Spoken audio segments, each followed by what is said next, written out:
ओ गुरुजी, हमने कहा क्या है? सारे त्योहार फीके हो गए, होली आ रही है, लगी नहीं रिया की होली जैसा है। दिवाली आती है तो लगता ही नहीं कि दिवाली जैसा है, राखी आती तो लगता ही नहीं राखी जैसा है, सारे त्योहार फीके हो गए गुरुजी। हमने कहा त्योहार फीके नहीं हुए, त्योहार का कलर फीका नहीं हुआ, त्योहार का रंग फीका नहीं हुआ है, बस त्योहार वही है, गुलाल वही है, मिठाई वही है, गुजिया पपड़िया वही है, खुरमे चकरी वही है, पपड़िया वही है, गुजिया वही है, इंसान वही है। बस बाजार में से जो रौनक समाप्त नहीं हुई है, रौनक आपके भीतर की समाप्त हो गई। आपके भीतर इतनी ईर्ष्या भराती गई, इतनी ईर्ष्या भराती गई, इतनी ईर्ष्या भराती गई कि वो ईर्ष्या के कारण, उस अहंकार के कारण, उस अहम के कारण तुम एक दूसरे से मिलना पसंद नहीं कर पाते। पहले के लोग कहते थे हमारे यहाँ जब होली होती थी इतने लोग आते थे, मिलने जाते थे, गुलाल लेकर जाते थे। आजकल तो कोई दिखता नहीं है। कारण केवल इतना सा है, तुम्हारा अहंकार, तुम्हारा ईगो, तुम्हारा अभिमान तुम्हें अपने घर से बाहर नहीं निकालता। तुम घर से बाहर नहीं निकलते अपने अहंकार के कारण, अपनी काया के कारण, अपनी अभिमतता के कारण। आप दूसरे से मिलना पसंद नहीं करते। जरा सा कोई ने कलर लगाया तुम्हें क्रोध आ गया, जरा सा किसी ने गुलाल लगाया तुम्हें गुस्सा आ गया, जरा सा कोई आया भाभी जी भैया जी करके गुलाल लगा गया, तुम न न न न न न न न न कहां जाओ?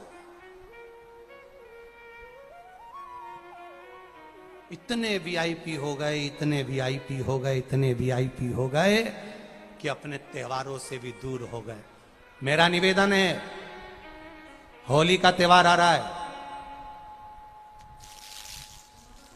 उस फागुन के त्योहार में मेरा देवाधिदेव महादेव माता पार्वती के साथ होली खेलता है, मेरा कृष्ण कन्हैया राधा रानी के साथ होली खेलता है।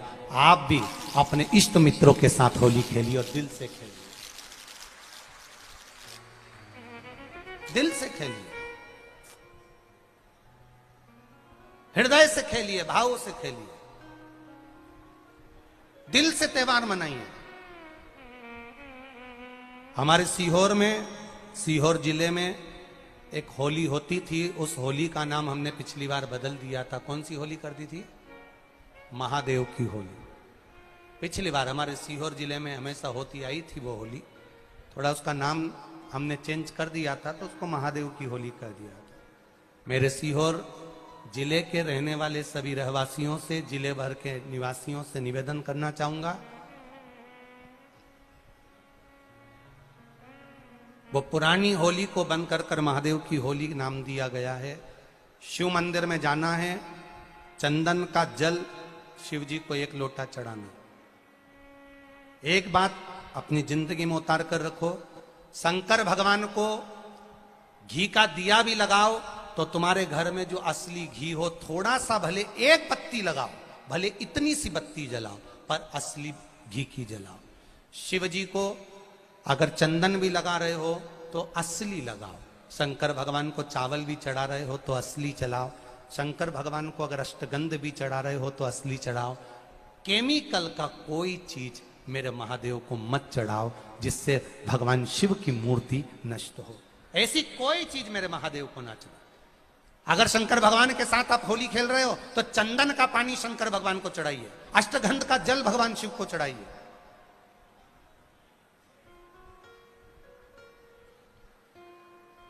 तो सीहोर में 5 दिन की जो होली होती है सीहोर जिले के अंतर्गत, वो पुराने समय की बड़ी प्राचीन होली है, उसका नाम दूसरा था। अगले वर्ष से उसका नाम महादेव की होली रख दिया गया है। एक बात बहुत ध्यान लगाकर सुनिएगा, एक बेलपत्री और उस बेलपत्री में एक चंदन की बिंदी और एक अक्षत का दाना मात्र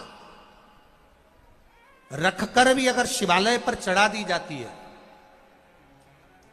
एक बेलपत्री, एक चंदन का बिंदी, और चंदन फिर निवेदन करेंगे आज के जमाने में तुम लोग सब घिसा घिसाया पड़ा पड़ाया डब्बी का सामान ले लेकर, वो नहीं, चंदन की मुठिया रखो, थोड़ा सा भी घिसो, जरा सा भी घिसो, उसकी एक बिंदी और एक चावल का दाना जब हम भगवान देवादिदेव महादेव को समर्पित करते हैं, अपनी कामना कर कर समर्पित करते हैं, तो निश्चितता है कि आपने व्रत करा ना करा, आपने उद्यापन करा ना करा, आपने अनुष्ठान करा ना करा, शिव महापुराण की कथा कहती है शंकर भगवान उसका फल शीघ्र प्रदान कर देते हैं। भले आपने कुछ करा ना करा, उसका फल तुम्हें मिल जाए। शिव महापुराण का चरित्र कर रहा है, शिव महापुराण की कथा कर रही है। शबरी ने, माता शबरी, माता अहिल्या और विभीषण,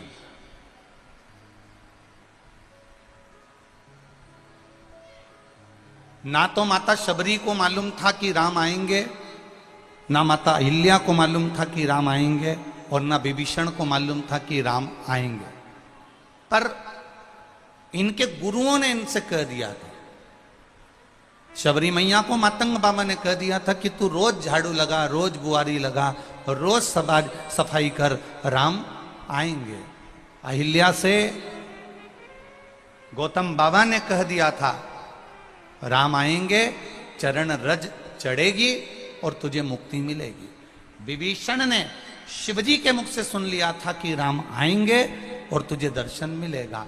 अब कब आएंगे कोई भरोसा नहीं, कितने बजे आएंगे कोई भरोसा नहीं, कौन सी तिथि को आएंगे कोई भरोसा नहीं। अब सबरी मैया ने भी बाट जोई, इंतजार करा, अहिल्या माता ने भी इंतजार करा, विभीषण ने भी इंतजार करा। रोज माता शबरी झाड़ू लगाती है, बुआरी लगाती है, सेज बिछाती है। रोज माता शबरी बेर तोड़ कर लाती है। प्रतिदिन रोज शबरी बेर लाए, झाड़ू लगाए। अरे शबरी बुआरे रास्ता आएंगे राम जी, मेरा भी धन्य जीवन बनाए राम जी।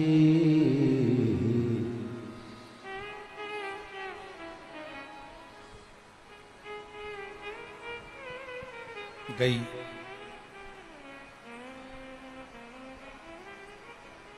बागों से चुन चुन के शबरी बेर ला रही। अरे खट्टे हो चाहे मीठे हो, खाएंगे राम जी। शबरी सवारे रास्ता आएंगे राम जी, मेरा भी धन्य जीवन बनाएंगे राम जी। कर रही है रोज प्रतीक्षा। गुरुजी ने कहा था कि तू रोज झाड़ू लगा, रोज पोछा लगा, रोज दरवाजा साफ कर, रोज रंगोली डाल, रोज फूलों की सेज बिछा, कभी तो राम आएंगे। इस व्यासपीठ ने, ये शिव महापुराण ने हर बार आपको एक ही बात किया कि मंदिर में जाओ, झाड़ू लगाओ, पोछा लगाओ, एक लोटा जल चढ़ाओ। व्यासपीठ ये नहीं कर रही है कि तुम 4 महीना करना, कि 3 महीने करना, कि 5 महीने करना, कि 7 महीने करना। तुम उसके दरवाजे जाते रहो, जाते रहो। जैसे शबरी रोज बेर तोड़ के लाती थी, उसको लगता था आ जाएंगे। रोज बेर तोड़ के लाई, उसको लगा आ जाएंगे। रोज झाड़ू लगाई, आ जाएंगे। रोज सेज बिछाई, आ जाएंगे। रोज बुआरी लगाई, आ जाएंगे। रोज बेर तोड़ते तोड़ते तोड़ते तोड़ते बचपन, जवानी या देहड़ी निकल गई। तब उसकी प्रतीक्षा करते करते करते करते जब समय हो गया, तो प्रतीक्षा का एक दिन अंत जरूर होता है। जैसे प्रतीक्षा करते करते जब सबरी थक गई, तब सबरी के दरवाजे पर राम आए। तुम जिस दिन लोटा भर के जल चढ़ाते चढ़ाते चढ़ाते चढ़ाते चढ़ाते चढ़ाते तुम्हारा जीवन निकल जाए, तब समझ लेना कि शिव का दर्शन तुम्हें होगा जरूर। ये निश्चितता, ये निश्चितता।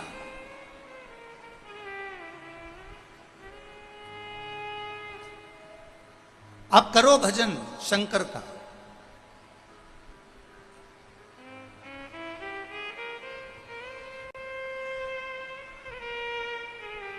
आप करो उसका स्मरण।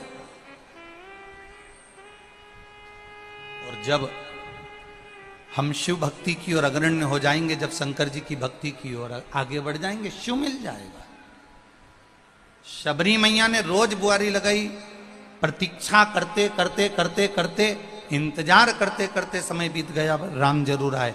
अहिल्या माता ने पत्थर के रूप में पड़ी रही, इंतजार करती रही, प्रतीक्षा करती रही, राम के चरण की रज जरूर मिल गई। और विभीषण इंतजार करता रहा, राम आएंगे। शिवजी के मुख से सुना है राम आएंगे, और विभीषण के दरवाजे पर राम पहुंचे। अर्थात शिव महापुराण की कथा कहती है, आपने अगर कोई नियम बनाया है, आपने अगर कोई नियम धारण करा है कि मैं रोज मंदिर जाऊंगी, तो तुम्हारे नियम को एक ना एक दिन पूरा करने के लिए, समापन करने के लिए, उस नियम का उद्यापन करने के लिए मेरा महादेव जरूर तुम्हारे सम्मुख में आकर खड़ा होगा। ये निश्चित था। आप करो, आप बनाओ नहीं। एक पत्र आया है, देखिए।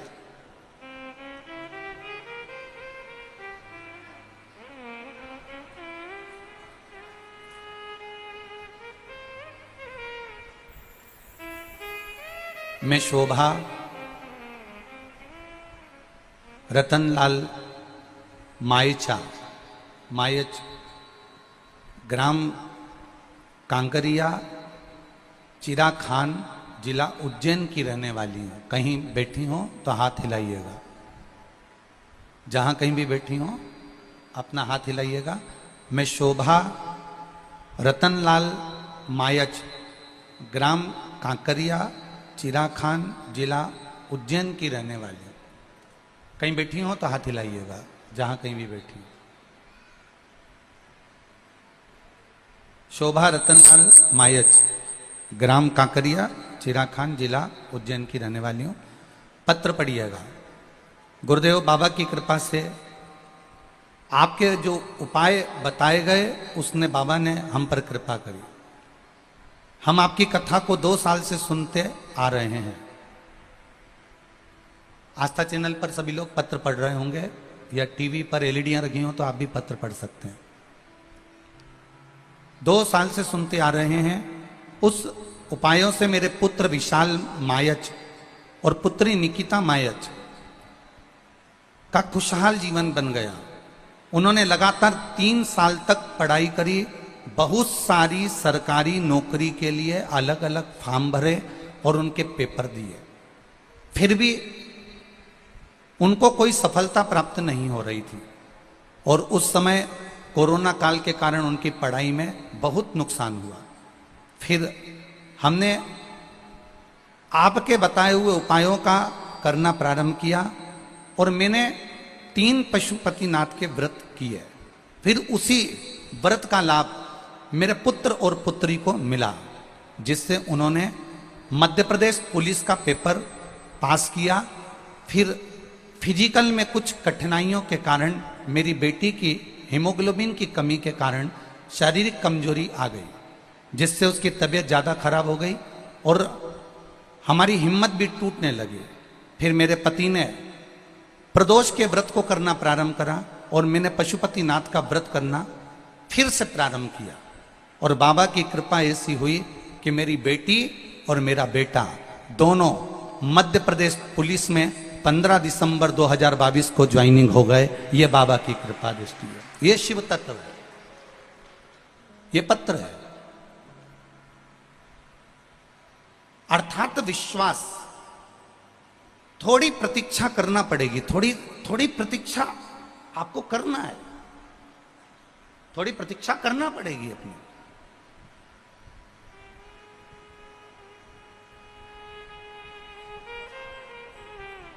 आज के लोग क्या चाहते हैं कि बस हमने 1 लोटा पानी चढ़ाया और बाबा हमारी सुन ले।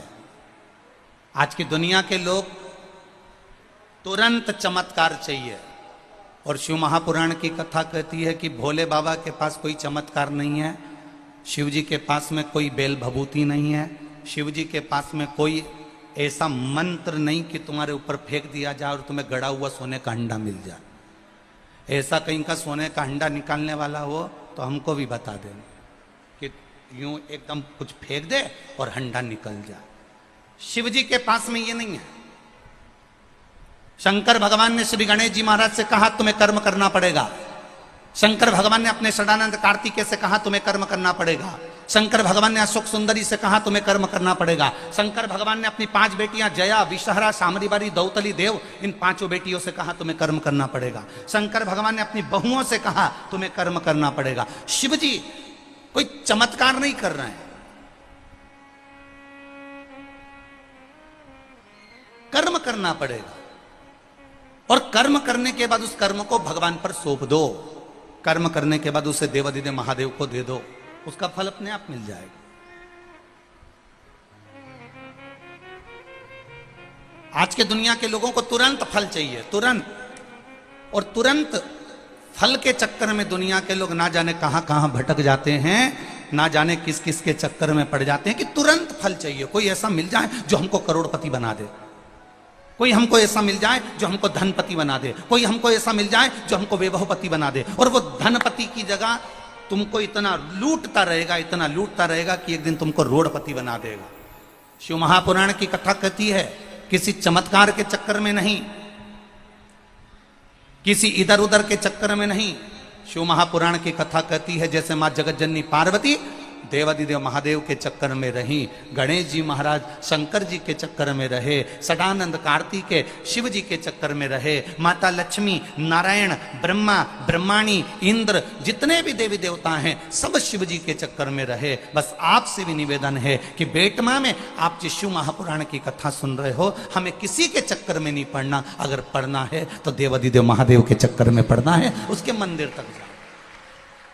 और भोलेनाथ के मंदिर भी जा रहे हो तो ये सोचकर मत जाना कि 1 दिन जल चढ़ाऊंगी या 2 दिन जल चढ़ाऊंगी या 3 दिन जल चढ़ाऊंगी या 4 दिन जल चढ़ाऊंगी या 5 दिन जल चढ़ाऊंगी। ना ना ना ना, तेरे मंदिर में आना मेरा काम है और मेरी बिगड़ी बनाना तेरा काम। आप उसके दरवाजे पर जाते रहो, आप उसकी चौखट पर जाते रहो, आप उसके द्वार तक जाते रहो, वो आपको फल देगा, ये निश्चितता।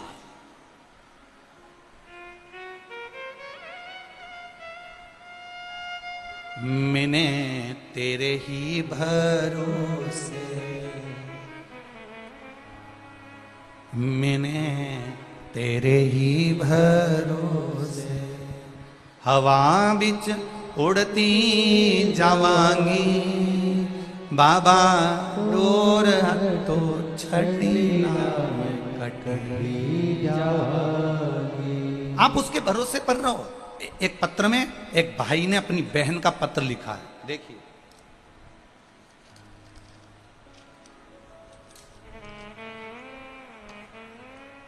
भैरू सिंह यादव, ग्राम झालरिया, पोस्ट बेटमा, तहसील देपालपुर।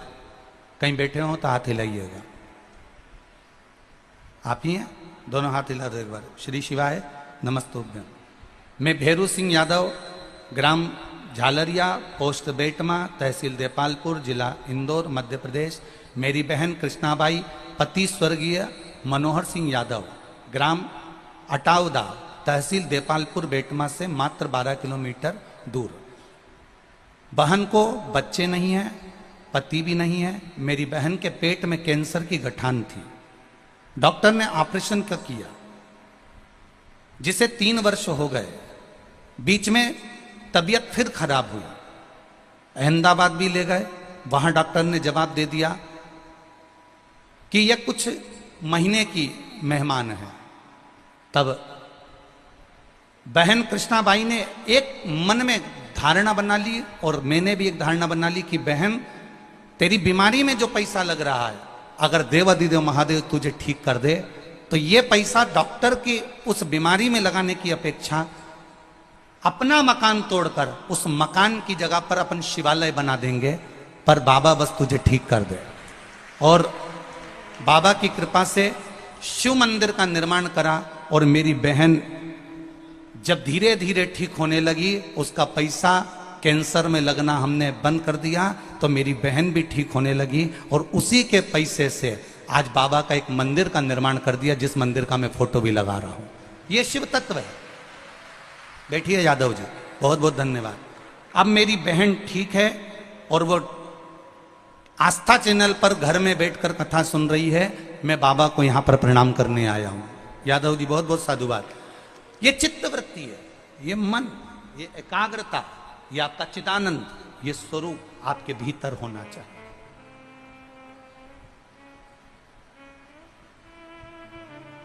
ये जितने लोग कथा को श्रवण करने के लिए आए हो, सियोर वाला महाराज आपको कुछ नहीं देगा और ना हमारी सामर्थ्यता है कि हम आपको कुछ दे दें, पर इतना याद जरूर रखना कि पंडाल में तुम जितने कदम चलकर कथा के इस पंडाल के अंदर आकर बैठे हो, जितने लोग आस्था चैनल पर और फेसबुक यूट्यूब पर कथा सुन रहे हो, जितने यहां बैठकर कथा सुन रहे हो, ये विश्वास रखना कि मेरा देव अधिदेव महादेव तुम्हारी झोली खाली नहीं रखेगा, वो भरकर जरूर भेजेगा, निश्चितता।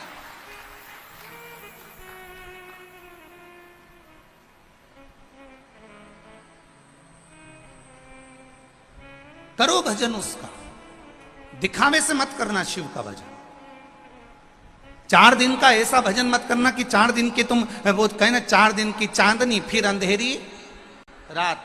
ऐसा भजन नहीं चाहिए कि सावन का महीना आया तो मस्तक पर त्रिपुंड लगा लिया, सावन का महीना आया तो रुद्राक्ष की माला धारण कर ली, सावन का महीना आया तो तुम व्रत करने लगे, सावन का महीना आया तो शंकर जी के भक्त हो गए, सावन का महीना आया तो तुम शिव की आराधना करने लगे, सावन का महीना गया तो शंकर जी के भगत भी गायब हो गए। तुम बरसाती मेंढक मत बनना कि जो बारिश में नजर आता है, तुम भगवान के वो भक्त बनना कि अगर एक दिन तुम शंकर के मंदिर नहीं जाओ तो शंकर भगवान ढूंढता ढूंढता तुम्हारे गांव में आ जाए, ऐसे भक्त बनिए।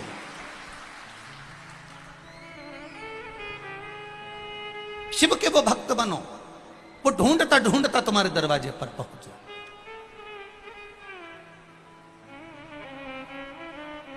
कल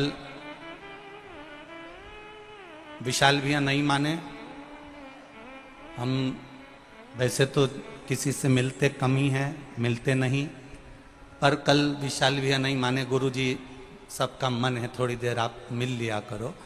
तो शायद बहुत सालों के बाद शाम को 8:30 बजे सबसे थोड़ी देर मिलना हुआ।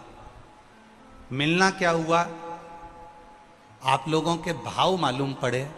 जितने पुरुष, जितने बच्चे, जितनी बेटियां, जितनी माताएं जो भी मिलने के लिए आई, उनको देखकर एक खुशी हुई कि उनके गले में एक एक रुद्राक्ष पड़ा हुआ था। वो देखकर एक आनंद समा गया। धन्य है आपको, प्रणाम करता हूं आपके पावन चरणों को, नमन करता हूं।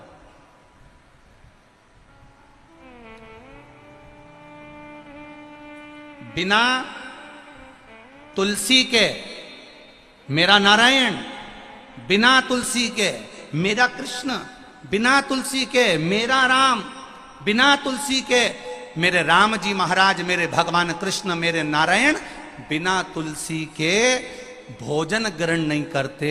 उसी तरह बिना तुलसी की माला के और बिना रुद्राक्ष की माला के मेरे महादेव स्वीकार नहीं करते। ये निश्चितता। बिना तुलसी के भोजन के भगवान भोजन नहीं खाता। तुलसी का दल अगर थाली में नहीं है, भगवान उस भोजन को ग्रहण नहीं करेगा। उसी तरह जिस वैष्णव के गले में तुलसी की माला नहीं, उसे नारायण स्वीकार नहीं करता, और जिसके गले में रुद्राक्ष का एक मन का नहीं, उसे महादेव स्वीकार नहीं करता। उसके गले में एक रुद्राक्ष अगर विराजमान है, उसके गले में अगर एक रुद्राक्ष भी विराजमान है, तो ये समझ लेना कि तुम अकेले नहीं हो, तुम्हारे साथ में काल अधिपति महाकाल तुम्हारे कंठ में बैठकर सारी दुनिया का आनंद पा रहा है। तुम्हारे कंठ में विराजमान होकर वो सुख प्रदान कर रहा है, वो आनंदता दे रहा है।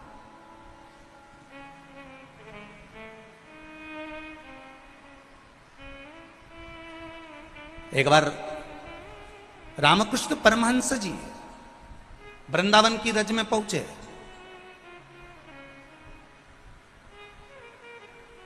रामकृष्ण परमहंस जी वृंदावन की रज में पहुंच रहे हैं। भारत की भूमि का पहला संत, भारत की भूमि के पहले संत रामकृष्ण परमहंस, जो मथुरा के रेलवे स्टेशन पर उतरे तो पांव से नहीं उतरे, सिर से उतरे।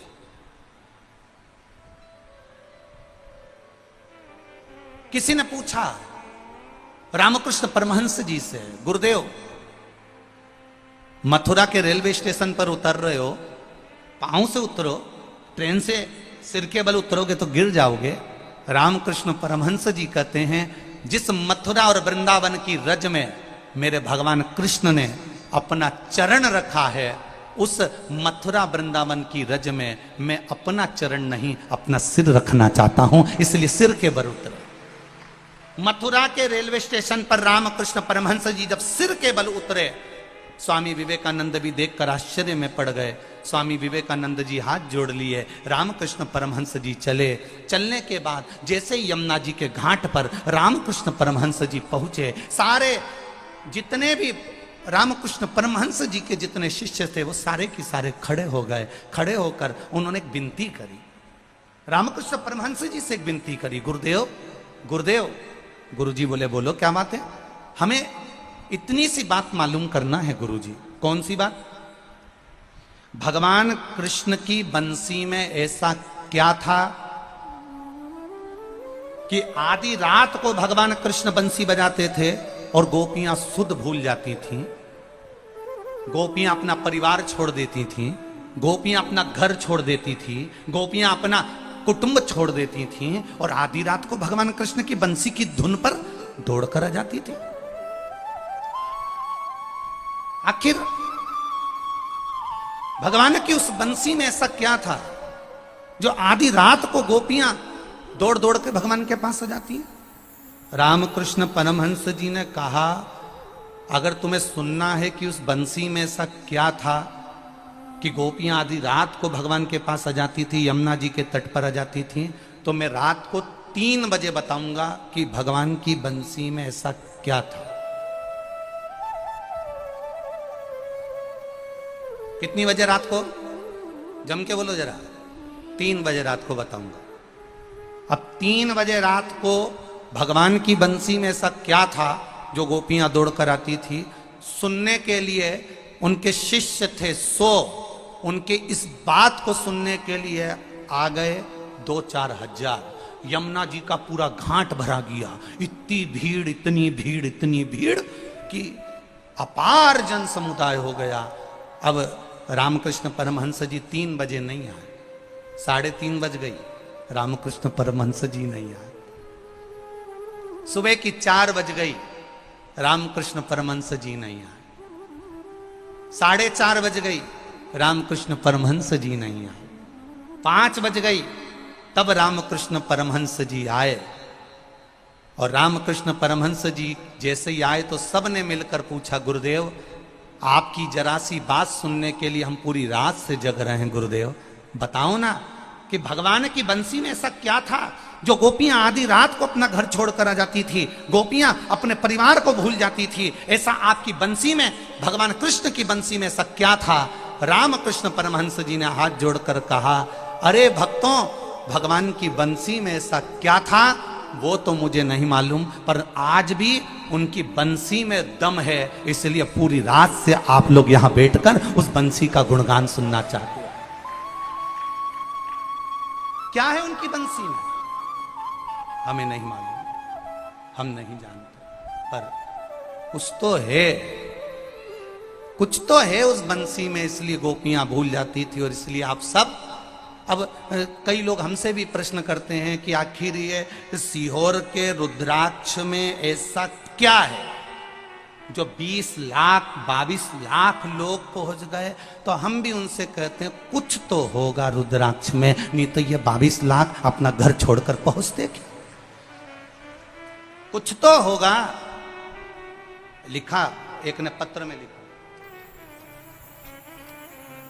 फोटो देखिए पहले उस माता का जिस माता के शरीर में लकवा था। रमेश राठौर, निवासी खेतड़िया, खतेड़िया है क्या है? खेतड़िया, खतेड़िया, जो भी होगा, सारंग जिला इंदौर, खतेड़िया सारंग जिला इंदौर। पत्र में उन्होंने अपनी धर्मपत्नी का फोटो लगाया है जिसको लकवा लगा। मेरी धर्मपत्नी जानाबाई को लकवे की बीमारी हो गई थी, वह मरने की कतार में मेरी धर्मपत्नी पहुंच गई थी। डॉक्टरों ने मेरी पत्नी को घर ले जाने को बोल दिया था क्योंकि शरीर काम करना बंद करा। मैंने सन 2020 से उसका इलाज डॉक्टरों से कराया, परंतु अच्छी नहीं हुई। उसके बाद पत्र जरूर पढ़ना आप लोग जो टीवी पर चल रहा होगा। उसके बाद सीहोर गया, वहां से रुद्राक्ष लेकर वहां से आया और भोले बाबा को नित्य जल में रुद्राक्ष को डुबोकर शिव जी को चढ़ा देता और मेरी पत्नी को उस पानी को पिला देता। बाबा की कृपा से मेरी पत्नी जो 2020 से लकवे में पड़ी थी वो एकदम ठीक हो गई, चलने लगी और मैं बाबा को यहाँ प्रणाम करने आया हूँ। आप ही ने लिखा है पत्र, दोनों हाथ ऐसे हिला दो एक बार। श्री शिवाय नमस्तुभ्यम। रमेश जी राठौर, हाँ एक बार हाथ हिला दीजिए। श्री शिवाय नमस्तुभ्यम। अब ठीक है वो, बस बाबा की कृपा। श्री शिवाय नमस्तु। शिव तत्व में लोग पूछते हैं सीहोर के रुद्राक्ष में है क्या, हम कहते हमको भी नहीं मालूम क्या है, पर इतना जरूर है कि उस रुद्राक्ष में कुछ तो है जो पूरा ब्रह्मांड, पूरा भारत उस रुद्राक्ष से हिला हुआ है। केवल एक रुद्राक्ष। कहते हैं 5 रुपए का है, कोई कहता है 2 रुपए का है, कोई कहता है 10 रुपए का है। हम कहते हैं उसकी कोई कीमत नहीं है, वो तो बाबा के चरणों का केवल एक रज है, उस रज का ही मूल तत्व है और कुछ भी नहीं। क्या है उसमें? कई लोग कहते हैं शिव पुराण में क्या है, इतने लाखों लोग आ रहे हैं शिव पुराण सुनने के लिए, भरचक गर्मी पड़ रही है, इंदौर से गाड़ियां भरा भरा के आ रही हैं, ढेर देपालपुर, बेटमा, आसपास का पूरा क्षेत्र भरा पड़ा हुआ है। जितने बेटमा के लोग यहां कथा सुनने बैठे हैं, इन सबके घर में 5-5, 10-10 मेहमान पड़े बैठे हैं।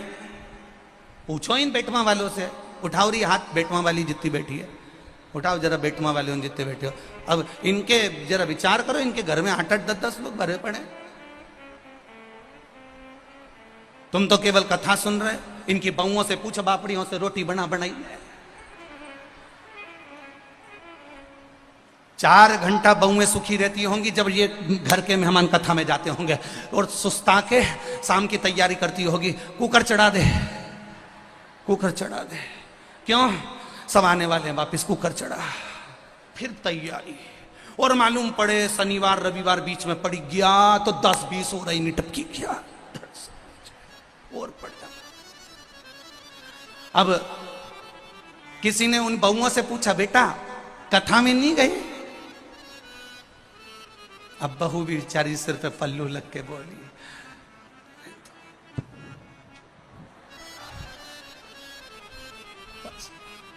अगली बार सीहोर वाला महाराज जब कहीं पास में आएगा, हमारे गांव में नहीं, पास में कभी आएगा, तो हम उनसे कह देंगे सासू से, तुम यहां सुनो, हम वहां चले।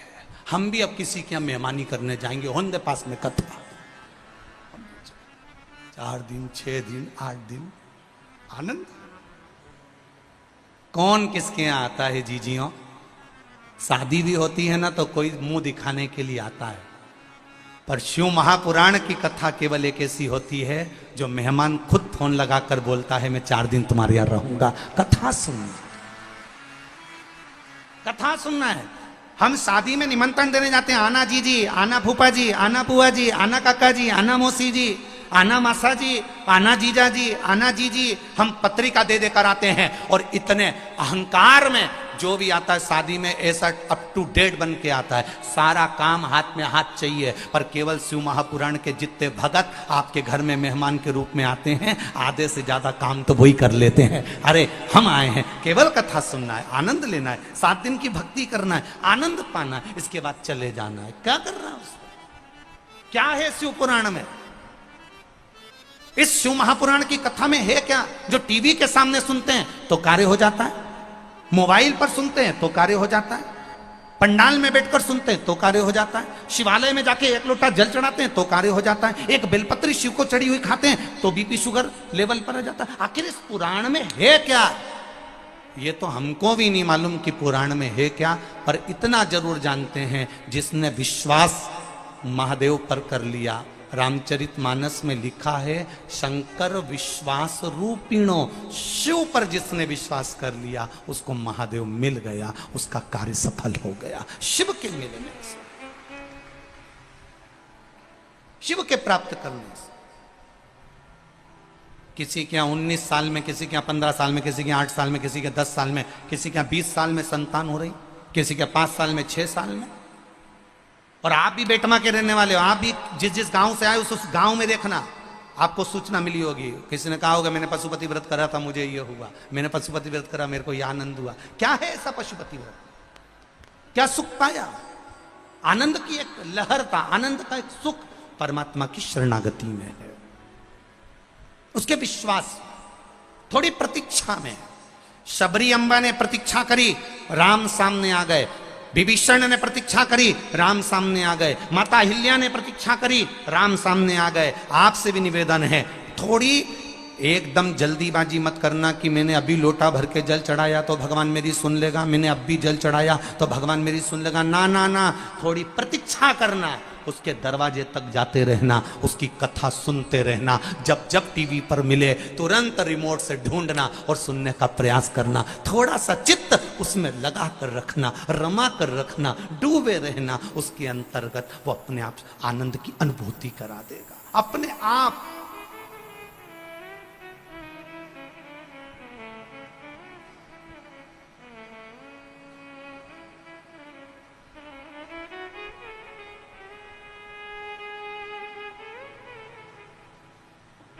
बस उसकी चाकरी, उसकी चाकरी जरूरी है। और कितनी सुंदर है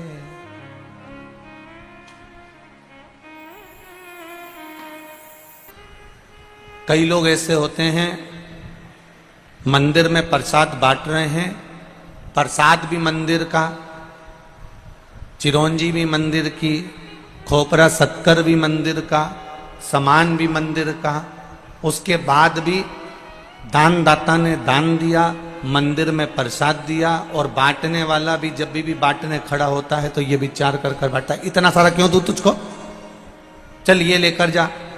अपना आया तो थोड़ा ज्यादा दे दिया और पराया आया तो थोड़ा कम दे दिया। यहां शिव महापुराण की कथा कर रही है, जब दानवीरों में गणना हुई राजा कर्ण की दानवीरों में गणना होने का कारण केवल इतना सा था कि राजा कर्ण जब भी दान करता था ये सोचकर दान नहीं करता था कि ये मेरा है। राजा कर्ण दान करता था तो ये सोचकर करता था कि वो पूर्वजों ने दिया है और परमात्मा ने दिया है, तो मैं दान क्यों ना करूं, ये सोचकर दान करता था।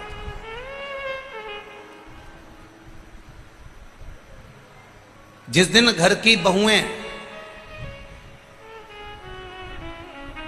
घर के लोगों को भोजन कराते समय, घर के सास ससुर को भोजन कराते समय, माता पिता को भोजन कराते समय, घर के देवर जेठ को भोजन कराते समय, घर के प्रत्येक व्यक्ति को भोजन कराते समय, जिस दिन घर की बहुएं ये जान जाए कि ये भोजन करने वाला मेरा देवर नहीं, ये भोजन करने वाला मेरा जेठ नहीं, ये भोजन करने वाले मेरे सास नहीं, ये भोजन करने वाला मेरा ससुर नहीं, ये भोजन करने वाला तो मेरा देव अधिदेव महादेव है, ये जानकर जिस दिन भोजन कराए तो उस दिन भोजन का स्वाद बढ़ जाता, उस दिन भोजन का स्वाद बढ़ जाता।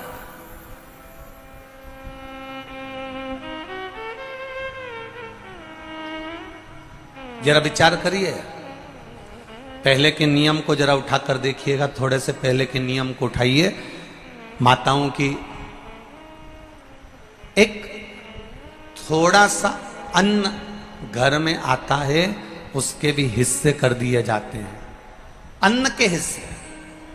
एक अन्न कटोरी भर के चिड़िया को चले जाता है, एक अन्न का भाग चींटी को चले जाता है, एक अन्न का भाग मछली को चले जाता है, एक अन्न का भाग हमारे काम आता है, एक अन्न का भाग किसी अतिथि के काम आता है, एक अन्न का भाग किसी को दान के काम आता है। पर आज लोगों की जो सोच है, आज लोगों का जो विचार है, आज लोगों की जो दृष्टि है, वो विचित्र हो गई।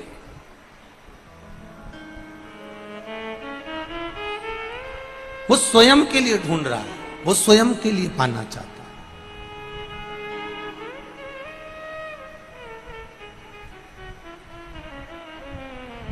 भजन करने वाले कम मिलेंगे। हम तो दूसरे की क्या कहें, हम अपनी भी बात करें। अगर आज के जमाने के नए नवयुवक ब्राह्मणों के बच्चों से कहा जाए कि तुम गुरुकुल जाओ, विद्या अध्ययन करो, वेद पुराण शास्त्र पढ़ो, जाओ यज्ञोपवीत धारण करो, मस्तक पर चोटी धारण करो, माथे पर तिलक लगाओ, जाओ गुरु के दरवाजे पर जाओ और थोड़ी विद्या अध्ययन करो। तो आज के जमाने के नवयुवक बच्चे कहते हैं पिताजी कि हम कर लें, मना नहीं है। काका जी हम कर लें, मना नहीं है। पर दिक्कत केवल इतनी सी है, दिक्कत केवल एक बात की है। ये नवयुवक बच्चे संस्कृत पढ़ने को तैयार हैं, ये नवयुवक बच्चे पूजन करने को तैयार हैं, ये नवयुवक बच्चे मंदिर में सेवा करने को तैयार हैं, ये नवयुवक बच्चे भगवान का गुणगान करने को तैयार हैं। पर कारण केवल एक पड़ता है कि ये नवयुवक बच्चे जब सत्कर्म की ओर, धर्म की ओर अग्रण्य होते हैं तो कुछ लोग अपने ही ऐसे होते हैं जो इन बच्चों को, सत्कर्म करने वाले बच्चों को बार बार टॉर्चर करते हैं, हंसते हैं, उपहास करते हैं, जिसके कारण ये बच्चे उस सत्कर्म की लाइन को ना पकड़कर कहीं गलत लाइन की ओर चले जाते हैं। फिर हमको दुख होता है कि ये क्यों हो गया, किस कारण हो गया, कारण क्या बन गया, फिर हमको दुख होता है।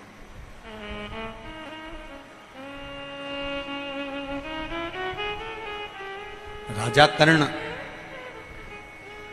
दानवीर है, राजा हरिश्चंद्र दानवीर हैं,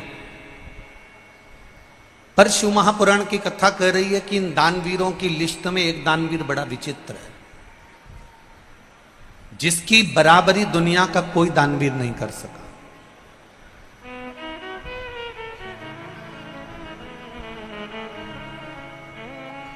दानवीरों में भी दानवीर, जिसकी बराबरी दुनिया का कोई व्यक्ति आज तक नहीं कर पाया। दानवीरों में कितने बड़े बड़े दानवीर हो गए, कर्ण जैसे दानवीर हो गए, स्वयं हरिश्चंद्र जैसे हो गए, स्वयं दशरथ जी जैसे हो गए, जनक जी जैसे हो गए, ना जाने कितने कितने बड़े बड़े दानवीर हो गए। पर उन दानवीरों में एक दानवीर ऐसा है जिसकी गणना आज तक दुनिया के लोग नहीं कर पाए, आज तक किसी ने नहीं करी, और वो थे दधीचि ऋषि।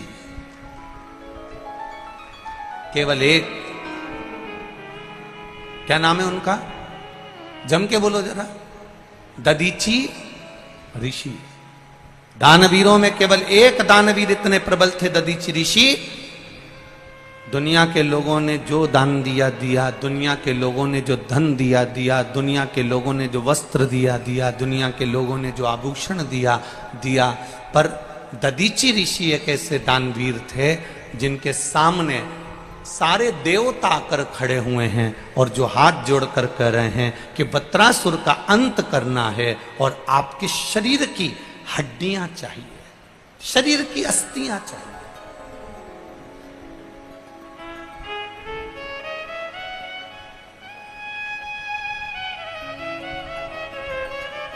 आपके शरीर की केवल अस्थियां दे दीजिए।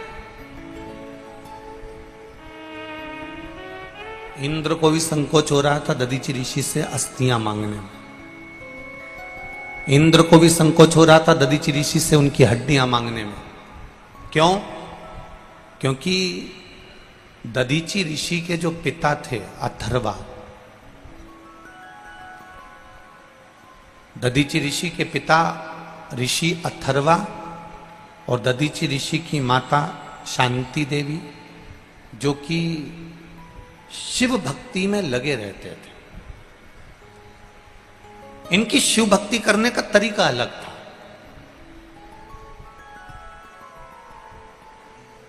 इनकी शिव भक्ति का तरीका बिल्कुल अलग। क्या तरीका था ऋषि अथर्व की शिव भक्ति का?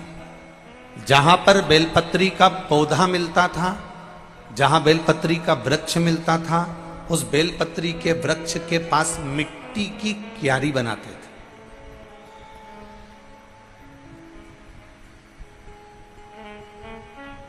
और मिट्टी की क्यारी बनाकर, आप लोगों ने देखा होगा, कभी कभी आप लोगों ने भी ऐसा करा होगा कि जो पौधा होता है, पौधे के आसपास थोड़ी थोड़ी सी मिट्टी इकट्ठी करके चारों तरफ से उसकी क्यारी बना लेते हो।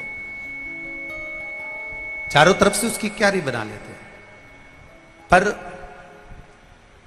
ऋषि अथर्व का एक नियम था कि जो ये, जैसे आप समझिएगा, जैसे ये थोड़ा सा माला आप लोगों ने ऐसी रखी और बीच में एक पौधा है और वो पौधा यहां पर है और उसके आसपास में मिट्टी चारों तरफ से लगाई, बीच में थोड़ी जगह छोड़ दी, जलाधारी जैसी।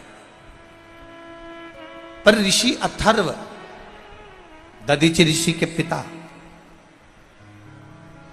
पौधे को रखकर,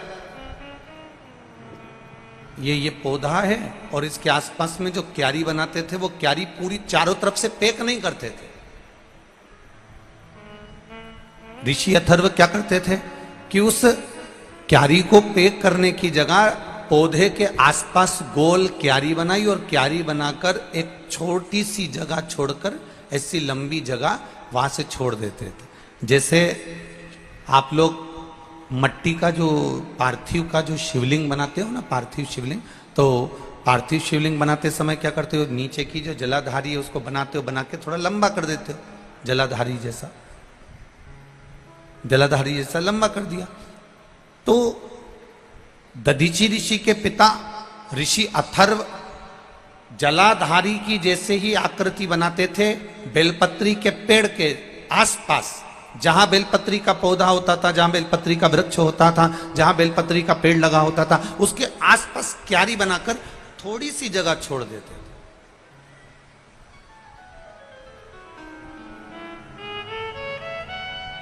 और वो थोड़ी सी जगह छोड़कर ऋषि अथर्व उसी को, बेलपत्री के पौधे को ही शंकर और पार्वती मानकर बेलपत्री के पौधे की ही अर्चना करते थे, उन्हीं का भजन करते, उन्हीं का स्मरण करते थे, उन्हीं का।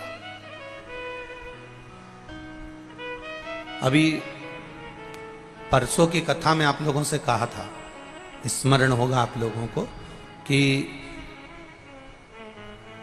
बन सके जिंदगी में तो एक बेलपत्री के पौधे को बड़ा करो, उसको लगाओ, उसकी पूजन करो। अब इसको आप समझ लेना जरा, दधीचि ऋषि के पिता ऋषि अथर्व की कथा को थोड़ा सा ध्यान में उतारिएगा। और जिसने अपनी जिंदगी में एक बार अगर ऋषि अथर्व की कथा को समझ लिया, समझ लो उसको शिव भक्ति का एक आनंद सुख प्राप्त।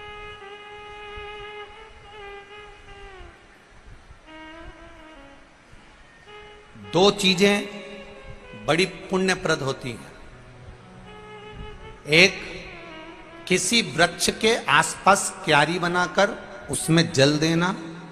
दूसरा, घर में अगर तुलसी का पौधा है, तुलसी का पौधा अगर घर के अंदर विराजमान है, तो उस तुलसी के पौधे को जब बहुत तेज गर्मी पड़े, बहुत तेज धूप पड़े, बहुत तेज गर्मी पड़ने लगे, तो उस तुलसी के पौधे को कोई वस्त्र से या कोई छांव की जगह पर या ठंडी जगह पर उसको ले जाकर रखना। ये दोनों चीजें बड़ी पुण्यप्रद होती हैं, दोनों पुण्यवान होती हैं।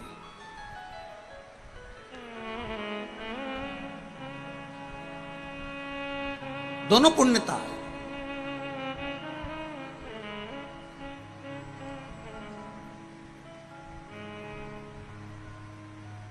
शिव कथा कर रही है, ऋषि अथर्व बेलपत्री के पौधे को ही शिव मानते थे और बेलपत्री के पौधे को ही पार्वती मानते थे। बेलपत्री के पौधे में ही गणेश जी का दर्शन करते थे, बेलपत्री के पौधे में ही कार्तिक का दर्शन करते थे, बेलपत्री के पौधे में ही वो अशोक सुंदरी का दर्शन करते थे, बेलपत्री के पौधे में ही जया, विषहरा, शामली बारी, दौतली और देव, इन 5 कन्या का भी दर्शन वो बेलपत्री के पौधे में करते थे।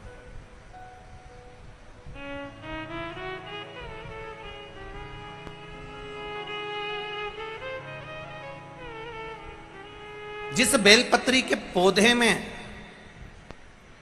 जिस बेलपत्री की पत्ती में कीड़े द्वारा छेद कर दिया जाता था, कीड़े द्वारा छेद कर दिया जाता था, उस बेलपत्री के पौधे के पास में ऋषि अथर्व सुंदर क्यारी बनाकर उसकी पूजन करना प्रारंभ कर देते। और इतनी पूजन ऋषि अथर्व करते थे, इतनी पूजन करते थे, इतनी आराधना करते थे कि उस बेलपत्री के पौधे में जितने कीड़े लगे हुए थे वो भी भगवान की भक्ति में डूब जाते थे, और कीड़े उस बेलपत्री के वृक्ष को छोड़कर दूसरे वृक्ष की ओर चले जाते थे। इतना भक्ति का बल बढ़ जाता था।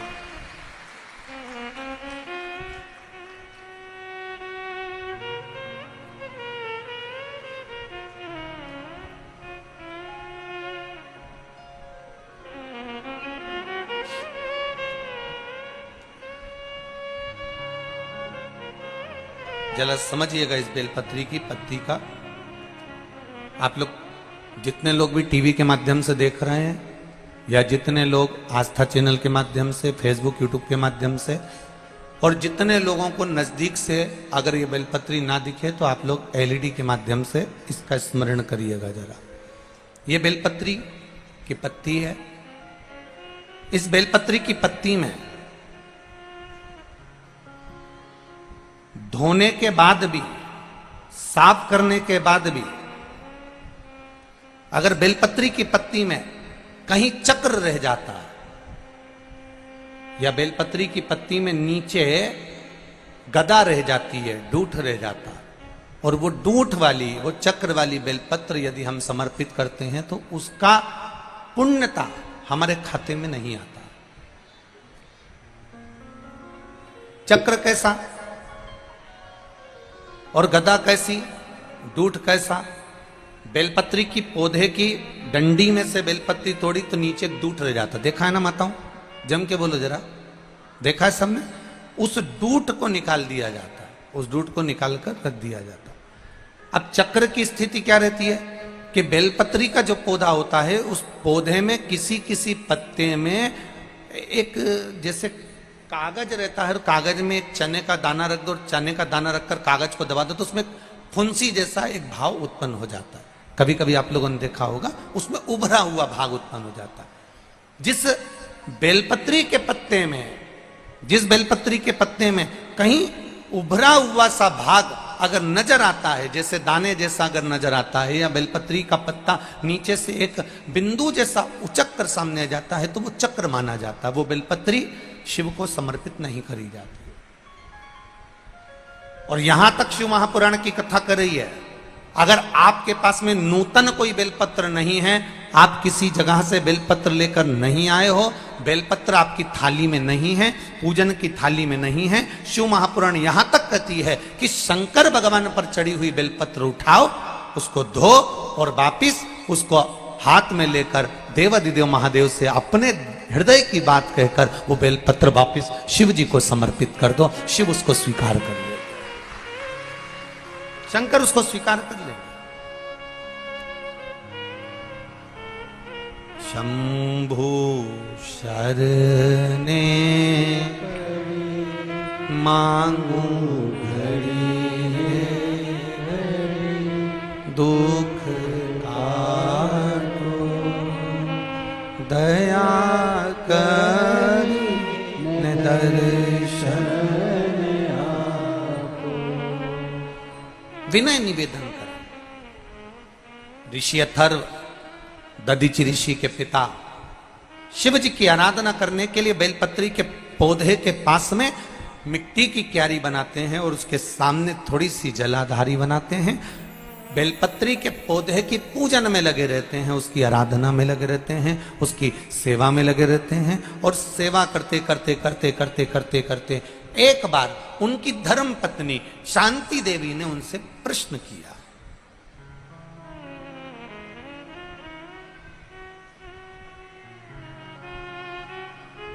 कितनी सुंदर बात! पत्नी पति से बात भी कर रही है तो शंकर भगवान की कर रही है, और एक आज की पत्नी पति से थोड़ी देर भी अगर बात होती है तो केवल सामान लाने की ही होती है। तुम वहां से आ रहे हो तो मैंने पीको पे साड़ी दी है, उठा के लिया। तुम अगर वहां से आ रहे हो तो सब्जी मंडी से आधा किलो गिलकी लिया। अब एक जरा विचार करिएगा, एक ऋषि अथर्व की धर्म पत्नी है जो केवल शिव की चर्चा कर रही है, एक सुदामा जी की पत्नी है सुशीला जो केवल द्वारकाधीश की चर्चा कर रही है, एक अर्जुन की धर्म पत्नी है द्रौपदी जो केवल भगवान कृष्ण की चर्चा कर रही है, एक पांडवों की माता कुंती जो बार बार भगवान कृष्ण की चर्चा कर रही है।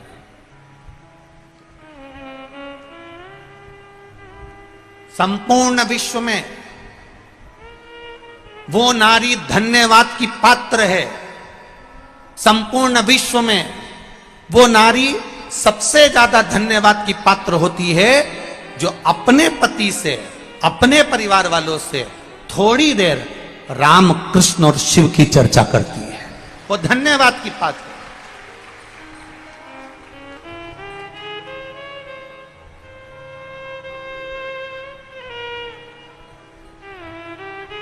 और मेरा विश्वास कहता है, बेटमा में ये लाखों की संख्या में जो भक्त आए हैं, आप लोग लाखों की संख्या में यहां पहुंचे हो, तो ये मेरा विश्वास कहता है कि जितने लोग ये देपालपुर, बेटमा, इंदौर क्षेत्र के हैं, ये मेरा विश्वास कहता है प्रत्येक घर में चाहे बहू हो, सास हो, ननंद हो, बेटी हो, दामाद हो, जो भी घर में होगा, मेरा विश्वास कहता है कि आपके घर में प्रतिदिन भले एक बार बात निकले पर शंकर भगवान की बात जरूर निकलती है। ये निश्चितता, ये मेरा विश्वास कहता है, ये मेरा भरोसा कहता है, ये मेरी दृढ़ता कहता है।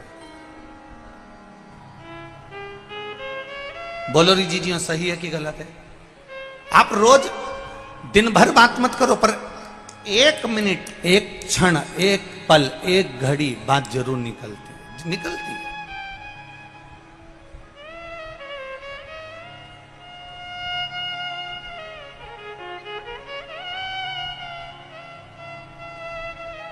और हम तो हमेशा कहते आए, आज फिर कह रहे हैं, जितनी भी माताएं कथा सुनने के लिए आए, जितनी भी माताएं कथा श्रवण करने के लिए आए, उनसे निवेदन है कि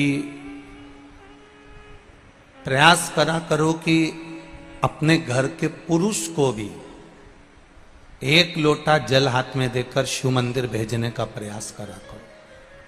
कारण दिन भर दुकान पर बैठकर वो कमाता है, दिन भर व्यापार वो करता है, दिन भर व्यापार करता है, दिन भर बैठकर कमाता है। सुबह 8-8 बजे से 9-9 बजे से लेकर 12-12, 1-1 बजे तक वो व्यापार करता है। प्रेशर बढ़ा बाबा, सुबह 8-8 बजे से लेकर 11-11, 12-12 बजे तक वो कार्य करता है।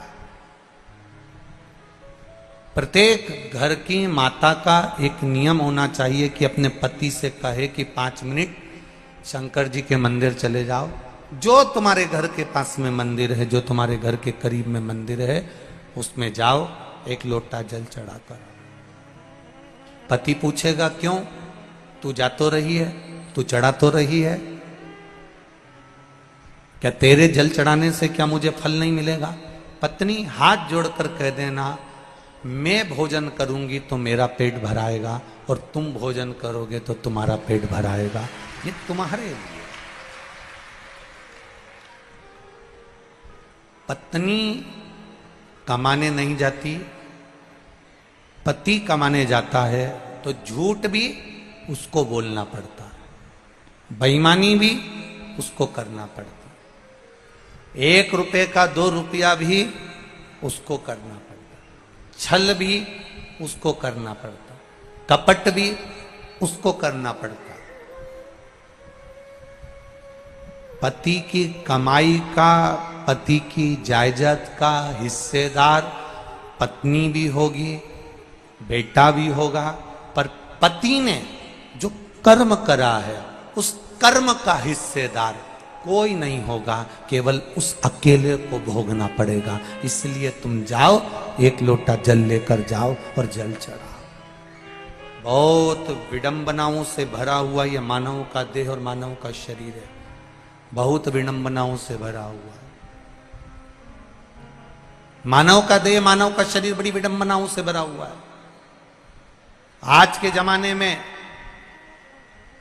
भजन करने वाले कम मिलेंगे, नाम जाप करने वाले कम मिलेंगे, स्मरण करने वाले कम मिलेंगे, कीर्तन करने वाले कम मिलेंगे, भगवान की सेवा करने वाले कम मिलेंगे, दिखावा करने वाले ज्यादा मिलेंगे।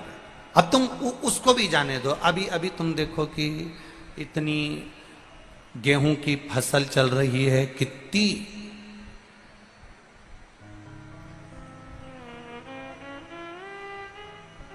पहले के समय में ये गेहूं काटने की, चना काटने की मशीन नहीं होती थी। बोलो री जी हाँ, बोलो बोलो जम के बोलो ईमानदारी से, होती थी क्या? नहीं। पहले के समय में गेहूं काटने वाले मिल जाते थे, पहले के समय में चना काटने वाले मिल जाते थे। आज के जमाने में गेहूं काटने वाले, चना काटने वाले नहीं मिलते हैं, पर गला काटने वाले ढेर मिल जाते हैं। नहीं मिले, इनको ढूंढ ढूंढ के थक जाओ तो नहीं मिलेगा। गेहूं काटने वाला ढूंढो, मिलेगा क्या? अरे साहब बहुत महंगा मिल रहा है, अब की बार गेहूं काटना बड़ा भारी पड़ रहा, चना काटना बड़ा भारी पड़ रहा। तो लोगों ने मशीन लगा दी कि मशीन से काट दो साहब, मशीन से काट दो। उन्हें मशीन, गेहूं चना काटने वाले कम मिलेंगे, पर लोगों का गला काटने वाले, अपशब्द कहने वाले, गाली देने वाले, आड़ा टेढ़ा कहने वाले, कोई चढ़ रहा है ऊपर की ओर, उसका पांव खींचकर नीचे लाने वाले, उसको अपशब्दों पे अपशब्द कहने वाले, कोई उन्नति की ओर आगे बढ़ रहा है, कोई धर्म की ओर आगे बढ़ रहा है, कोई सनातन धर्म की ओर आगे बढ़ रहा है, कोई भगवत भजन की ओर आगे बढ़ रहा है। आज के जमाने में गेहूं काटने वाले मिले चाहे ना मिले, चना काटने वाले मिले चाहे नहीं मिले, पर आज के जमाने में दुनिया को काटने वाले, सनातन धर्म को काटने वाले, कहीं भगवत भजन करने वाले को काटने वाले बहुत मिलेंगे। कोई घर का बेटा सुंदरकांड में जा रहा है तो माता पिता को बुरा लगता है, कोई घर का बेटा भगवत भजन में जा रहा है, घर के लोगों को बुरा लगता है। घर का, अरे जाने दो, कई कई घरों में तो ये हालत है कि पति अगर रोज रामायण में चले जाए, पति रोज सुंदरकांड में चले जाए, पति अगर रोज भगवत भजन में चले जाए तो पत्नी का मुंह भगोना हो जाए। कहां गए थे? केवल सुंदरकांड सुंदरकांड सुंदरकांड, केवल रामायण रामायण रामायण, केवल शिवपुराण शिवपुराण शिवपुराण। तो बाबा जोगी बन जाओ ना। काय को आते हो रात को घर? क्यों आते हो इतनी रात को 2-2 बजे घर? और वही पति सुंदरकांड में नहीं जाए, रामायण में नहीं जाए, और जगदम्बा को घुमाने के लिए आइलैंड ले जाए, जगदम्बा को घुमाने, तो फिर पत्नी इतनी खुश, तुरंत सिर पे पल्लू मल्लू डाल के। अब समझ में आया कि उसको उसमें अब उसको सुख मिल रहा है। भजन में जाने पर उसको सुख की अनुभूति नहीं हो रही है, रामायण में जाने पर उसको सुख की अनुभूति नहीं हो रही है, शिव महापुराण में जाने पर उसको सुख की अनुभूति नहीं हो रही है। ये हमारी सोच है कि ये रामायण में क्यों जा रहा है, ये भगवत भजन में क्यों जा रहा है, ये कीर्तन में क्यों जा रहा है, ये मंत्र जाप में क्यों जा रहा है। नियम बनाओ बेटमा की माताओं कि अपने घर के एक एक बच्चे को शंकर के मंदिर में भेजने की एक ललकता पैदा करना है कि जा शिव मंदिर में जाकर तू जल चढ़ा, शंकर के मंदिर में जा। अपने पति से एक बार दिन में 24 घंटे में एक बार शंकर की चर्चा करना है, राम की चर्चा करना है, कृष्ण की चर्चा करना है, भगवत भजन की चर्चा करना है। अपने घर में दादियों से निवेदन है, दिन भर बैठकर रोटी खाए, कांदा निपटाए और उसके बाद दांत खुरती जाए, उससे अच्छा है 2 मिनट बैठकर भगवत चर्चा करना है। क्यों करना है? क्योंकि यह भगवत चर्चा ही हमारे जीवन का एक सुख पा जाती है। जब कोई नहीं आता, दुख की घड़ी जब आती है, परिवार नाते रिश्ते कुटुंब कबीला ये सब चले जाता है, दूर हट जाता है, तब उस जगह पर तुमने जो शंकर भगवान की कथा सुनी है, शिव मंदिर गए हो, शंकर भगवान की अर्चना करी है, शिव चर्चा करी है, तब उस जगह पर मेरा महादेव आकर खड़ा हो जाता है, फिर कोई नहीं, शिव हो।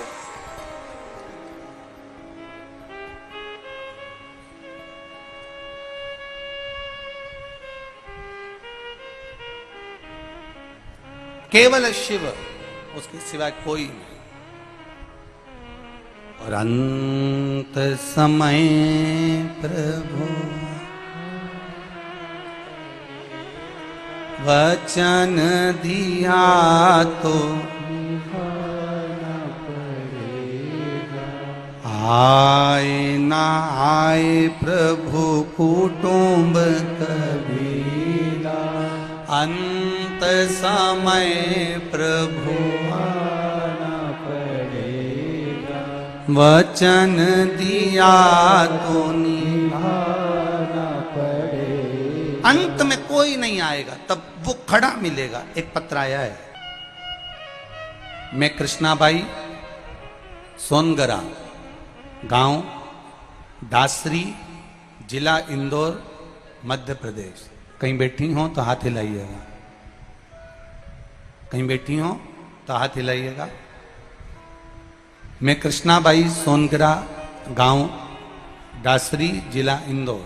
कहीं बैठी हो तो हाथ हिलाइएगा।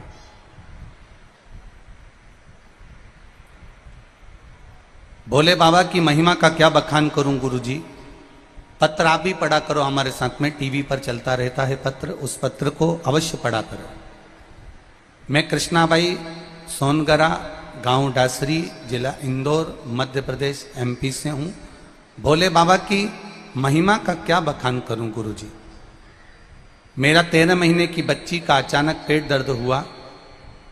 हम इंदौर डॉक्टर के पास ले गए और डॉक्टर ने बच्ची का पेट देखकर सोनोग्राफी का रिपोर्ट में बच्ची के पेट में आते उलझी हुई बता दी। डॉक्टर ने तुरंत ऑपरेशन का कहा और ऑपरेशन बड़ा होना था, चीरा भी लगना था और बड़ी आंतों को सुलझाना था। डॉक्टर ने कहा था पूरी आंतें बाहर निकालना पड़ेगी और आंतें बाहर निकालने के बाद फिर उसको सुलझाया जाएगा। हम लोग बड़ी चिंता में पड़ गए। 13 महीने की बच्ची है, इसका इतना बड़ा ऑपरेशन करा देना और आंतों को बाहर निकलकर सुलझाना, ये तो बड़ा कठिन काम है। बाबा से प्रार्थना करी क्या करा जाए। हॉस्पिटल में ही हम उस बच्ची को ऑपरेशन के लिए डॉक्टर कह रहा था, वहीं पास में कोई कंपाउंडर खड़ा हुआ था और वो कहता है कि एक काम करो, मौका मिल जाए तो सीहोर किसी को भेजकर रुद्राक्ष बुलवाओ, उस रुद्राक्ष का जल देना चालू करो। हमने सीहोर रुद्राक्ष मंगवाया और रुद्राक्ष का जल पानी में गलाया, शिव जी को देना प्रारंभ करा। शंकर जी को चढ़ाते, वो इस बच्ची को 2-2, 4-4 बूंद दे देते। 13 महीने की बच्ची को हमने फिर बी केयर हॉस्पिटल में डॉक्टरों को दिखाया, फिर वापिस सिटी स्कैन प्रारंभ हुई। ऑपरेशन की तारीख आ गई। ऑपरेशन पे ले जाने से पहले हमने फिर बच्ची की पुनः जांच करवाई। गुरुदेव, जब वापिस सिटी स्कैन करवाया और बाबा की कृपा किसको कहते हैं गुरुदेव, डॉक्टर की जब रिपोर्ट वापिस आना चालू हुई, पहली रिपोर्ट में तो डॉक्टर ने कहा कि इसका ऑपरेशन होगा। फिर दूसरी बार उसको वही रुद्राक्ष का जल दिया, फिर वापिस जांच कराना प्रारंभ करी और डॉक्टर ने दूसरी और तीसरी रिपोर्ट में कह दिया अब इसको ऑपरेशन की जरूरत नहीं है, ये ठीक हो गई है। ये शिव तत्व है, ये ओघड़ी है।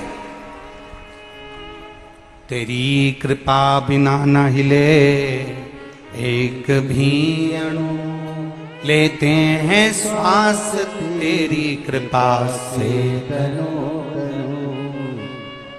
बखान क्या करूं मैं राखों के ढेर का, चपटी भगोत में खजाना कुबेरा।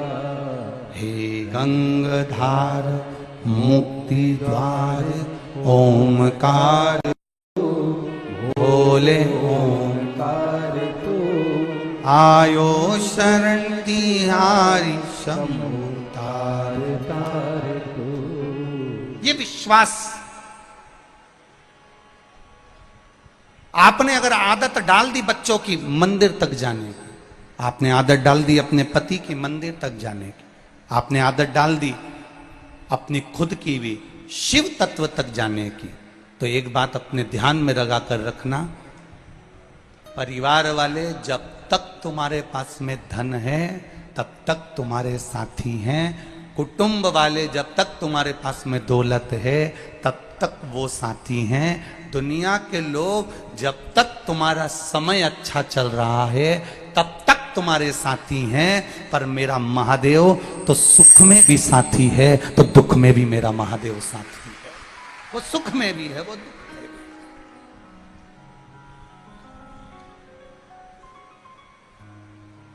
वो एक लाइन आप लोग गुनगुनाते रहते हो ना, जब कोई नहीं आता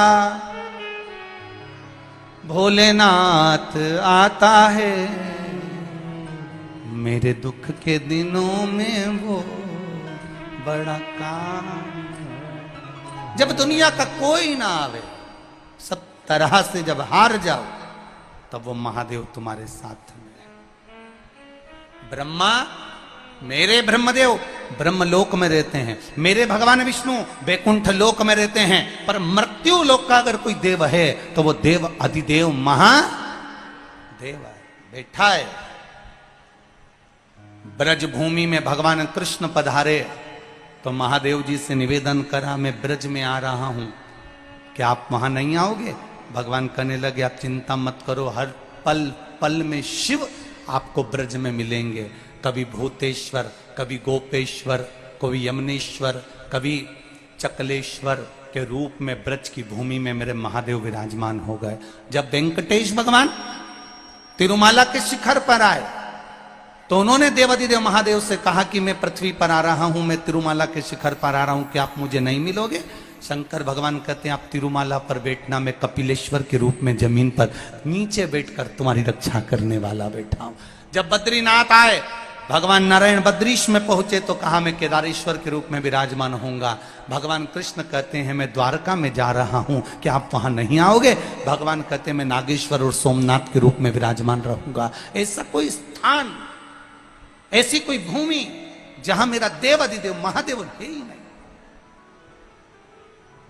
जहां मेरा शिव ना हो, संपूर्ण जगह।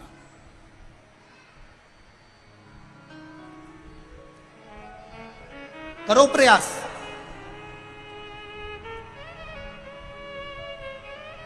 जिंदगी में दुख आए ना, किसी के जाके मत आगे जाकर मत रोना, किसी के पास मत जाओ। जीवन में दुख आए, किसी के पास जाकर रोने की जरूरत नहीं है।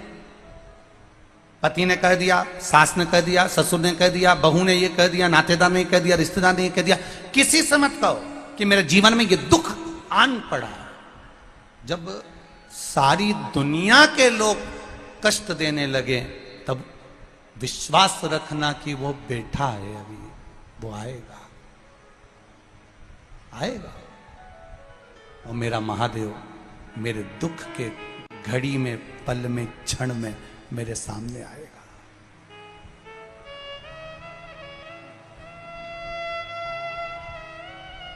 अपन पहले भी कथा में काज फिर कह रहे हैं, बच्चा रोता है तो कह देते हैं बाबा आया, बच्चा चुप हो जाता है। जरा बड़ा बच्चा है, जिद कर रहा है तो अपन चिल्ला के कहते बुलाऊं थारा दाई जी के, बुलाऊं थारा बाबू जी के, बुलाऊं क्या? बच्चा जिद करना बंद कर देता।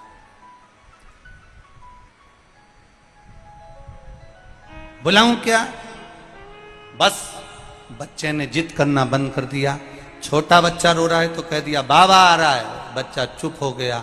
उसी तरह जब तुम्हारे जीवन में कहीं तकलीफ, दुख, कष्ट, रोग, बीमारी सामने आकर खड़ी हो जाए तब कह देना अब भी आऊं, एक लोटा जल चढ़ा के मेरा बाबा मेरे साथ आएगा और मेरे दुख मिटा कर जाएगा। अभी आऊं, सारी समस्या का हल जरा जम के बोलो, एक लोटा। अभी आऊं मैं सिंह जी के मंदिर से, अभी आई, 2 मिनट में मैं शंकर जी के मंदिर से दौड़ के। रुक तू, अभी आई।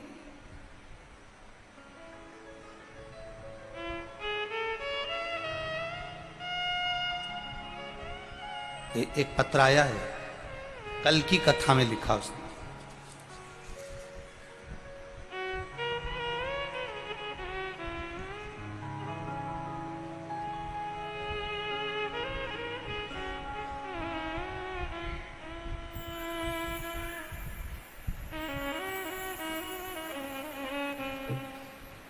अंत समय प्रभु आना पड़ेगा, वचन दिया तो निभाना पड़ेगा। आए न आए प्रभु को तो मैं कबीरा, समय प्रभु आना पड़ेगा, वचन दिया तो निभाना पड़ेगा। अंत समय प्रभु आना पड़ेगा, वचन दिया तो निभाना पड़ेगा।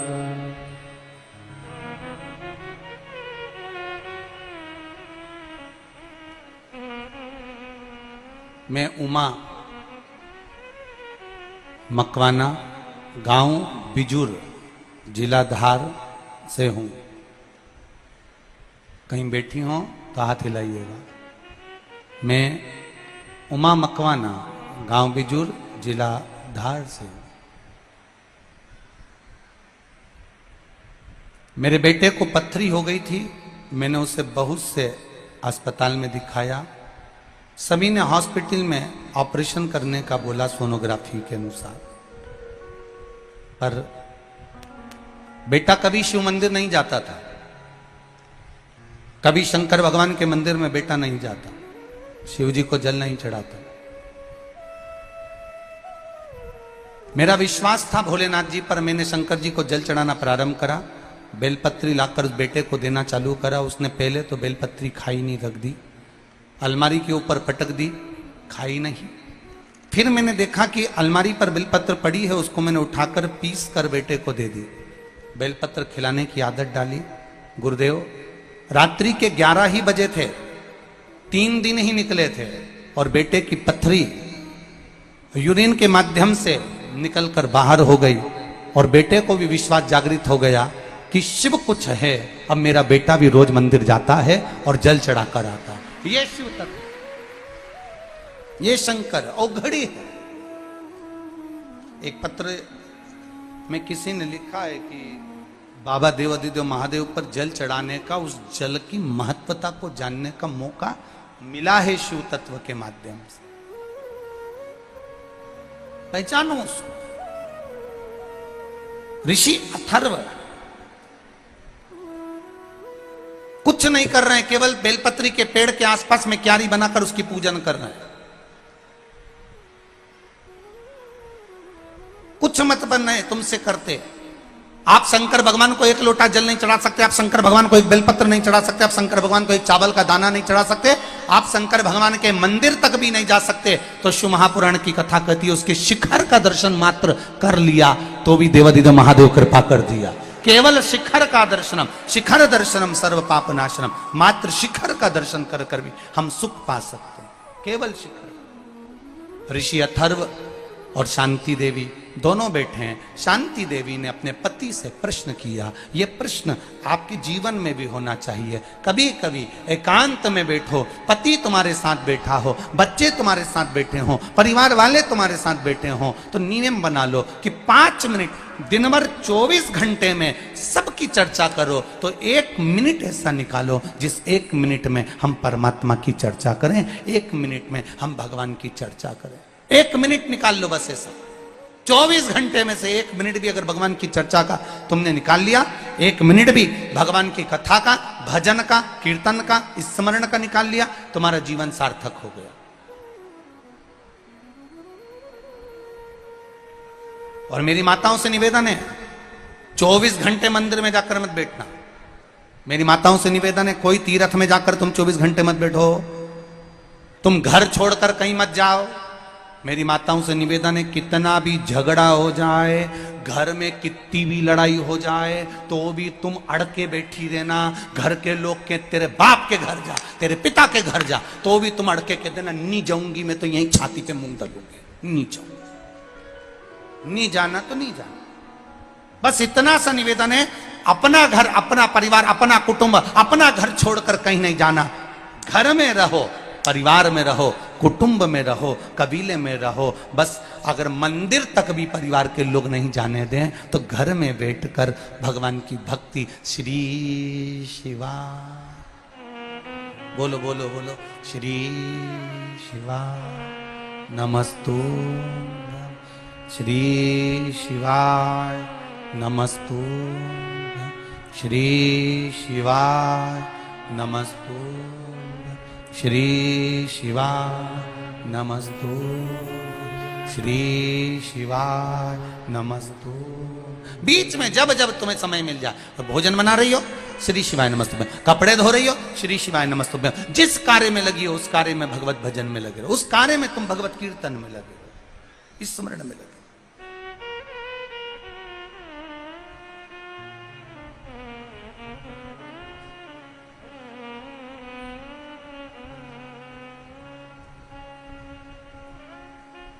महाराज शांति देवी ने प्रश्न किया अपने पति से, स्वामी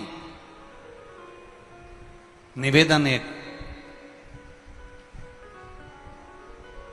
जिस बेलपत्री के वृक्ष की आप पूजन कर रहे हो, जिस बेलपत्री के वृक्ष की आप आराधना कर रहे हो, क्या इस बेलपत्री के वृक्ष में से क्या महादेव प्रकट हो सकते हैं? क्या बेलपत्री के वृक्ष में से गौरी शंकर प्रकट हो सकते हैं? ये केवल ऋषि अथर्व की पत्नी नहीं बोल रही है, ये अपने घर के बच्चे भी बोलते हैं। क्या करोगी मंदिर जाकर? क्या करोगी लोटा भर जल चढ़ाकर? क्या शंकर जी को जल चढ़ाने से ऐसा हो जाता है? क्या शिव जी पर रुद्राक्ष का जल चढ़ाने से वो अमृत तत्व प्राप्त कर लेता है? क्या शंकर भगवान को चावल चढ़ाने से ऐसा हो जाता है? क्या शिव जी को चंदन लगाने से ऐसा हो जाता है? हम उनसे निवेदन करेंगे कि किसी कोई तुमको ज्ञान दे कि ऐसा करने से ऐसा होता ही नहीं है, होता ही नहीं है, होता ही नहीं है, तो उसके हाथ जोड़कर कहना भैया हम तुझसे ज्ञान लेने नहीं आए, हम तुझसे ये कहने नहीं आए कि तू मंदिर जा, हम तो केवल इतना कहना चाहते हैं तू जो प्रश्न कर रहा है, क्या शिव जी पर बेलपत्र चढ़ाने से ऐसा होता है? क्या शंकर भगवान को धतूरा चढ़ाने से ऐसा होता है? क्या शंकर जी को चंदन चढ़ाने से ऐसा होता है? उसको एक बात कहना, तेरा प्रश्न का उत्तर तेरे पास है, तू 2 महीना लगातार देवाधिदेव महादेव के मंदिर जाके बता, शंकर जी का गुणगान गाकर बता, फिर मेरे सामने प्रश्न कर आना कि ये ऐसा हो सकता है क्या। पहले तू जा, प्रश्न मत करो, मंदिर तक जाओ, उसकी चौखट तक जाओ। राजा चंद्रसेन के सामने मंदिर की चौखट थी और राजा चंद्रसेन मंदिर की चौखट के सामने खड़ा रहता था, दूर से प्रणाम करता था राजा। क्यों? क्योंकि राजा को मालूम था मैं अंदर जाऊंगा तो ब्राह्मण देवता मुझे देखेंगे और सोचेंगे कि राजा आया है, राजा आया है तो ज्यादा दान चढ़ा के जाएगा। मैं मंदिर के अंदर जाऊंगा, ब्राह्मण जन को लगेगा कि राजा आया है तो थोड़ा ज्यादा चढ़ा कर जाएगा, ये मुझे अच्छा नहीं लगेगा, ये मुझे श्रेष्ठ नहीं लगेगा, इसलिए मैं मंदिर के अंदर भी नहीं जाता, राजा बाहर से निकल जाता है। मेरे को देखकर मंदिर में विराजमान किसी जीव के हृदय में कहीं लोभ जागृत ना हो जाए, मंदिर में भी। एक बात इस व्यासपीठ से कहना चाहेंगे, कभी मौका मिले जीवन में, जो लोग शिव जी के मंदिर जाते हैं, शंकर भगवान का गुणगान गाते हैं, जो शिव मंदिर में जाकर रोज दिया लगाते हैं, धूप बत्ती लगाते, अगरबत्ती लगाते, तो पूजन करते हैं, उनसे इतना सा निवेदन जरूर करूंगा कि किसी लोभवश हमें भगवान की आराधना नहीं करना। हमें तो आराधना करना है कि देवाधिदेव महादेव हमारे हैं और हम महादेव के, बस। और बेटमा क्षेत्र के आसपास के जितने देपालपुर क्षेत्र के भक्त हैं, शिव महापुराण की कथा को सुनने वाले, उनसे निवेदन करूंगा, चलकर उसकी चौखट तक जाओ, शिव महापुराण तक जाओ। उसके द्वार तक जाकर क्या मिलेगा ये तो आपको बाद में मालूम पड़ेगा। लोग कहते हैं गुरुजी आप कहते हो कि 3 महीने में बाबा देता, क्यों नहीं देता? एक बच्चे ने 3 महीने क्या 1.5 महीने का वर्णन करा, देखिए।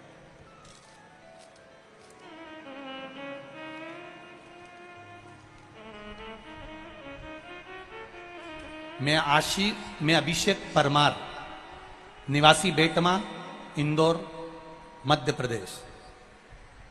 अभिषेक परमार, कहीं बैठे हो तो हाथ हिला सकते हैं। मैं अभिषेक परमार, मेरी 12वीं की कक्षा क्लास होने के बाद कॉलेज भी गया, फिर मैंने सोचा कि अपना बिजनेस किया जाए। मैंने मेरा स्टार्टअप किया अपने नगर बेटमा में ही, मैंने काम धंधा चालू करा। कुछ ही समय चला और मेरा वो कार्य चल नहीं पाया, हताश हो गया, सब कुछ करने का मन अब छोड़ दिया। बहुत कुछ करना चाहा गुरुजी, पर नहीं हो पाया। जब हार गया तब मेरी माता ने कहा कि तू एक काम कर, अब तेरा अगर बिजनेस नहीं चल रहा, काम नहीं चल रहा, तो 1 लोटा जल शिव जी को चढ़ाना प्रारंभ कर। मैं रोज अपनी माता के कहने पर 1 लोटा जल चढ़ाना प्रारंभ कर दिया। जिसके पास जाता था वो मुझे धुतकार कर भगा देता था, जहां जहां जाता था वहां से लोग मुझे धक्का मारकर भगा देते थे। पर जब से शिव जी को जल चढ़ाया, मेरे काम ने ऐसी उन्नति पकड़ ली गुरुदेव, जो धुतकारते थे आज वो मुझे गले से लगाते हैं। ऐसा मेरा महादेव है, ऐसा मेरा शिव तत्व, ये मेरा शंकर, ये मेरा उघड़ी है। नहीं आए कोई,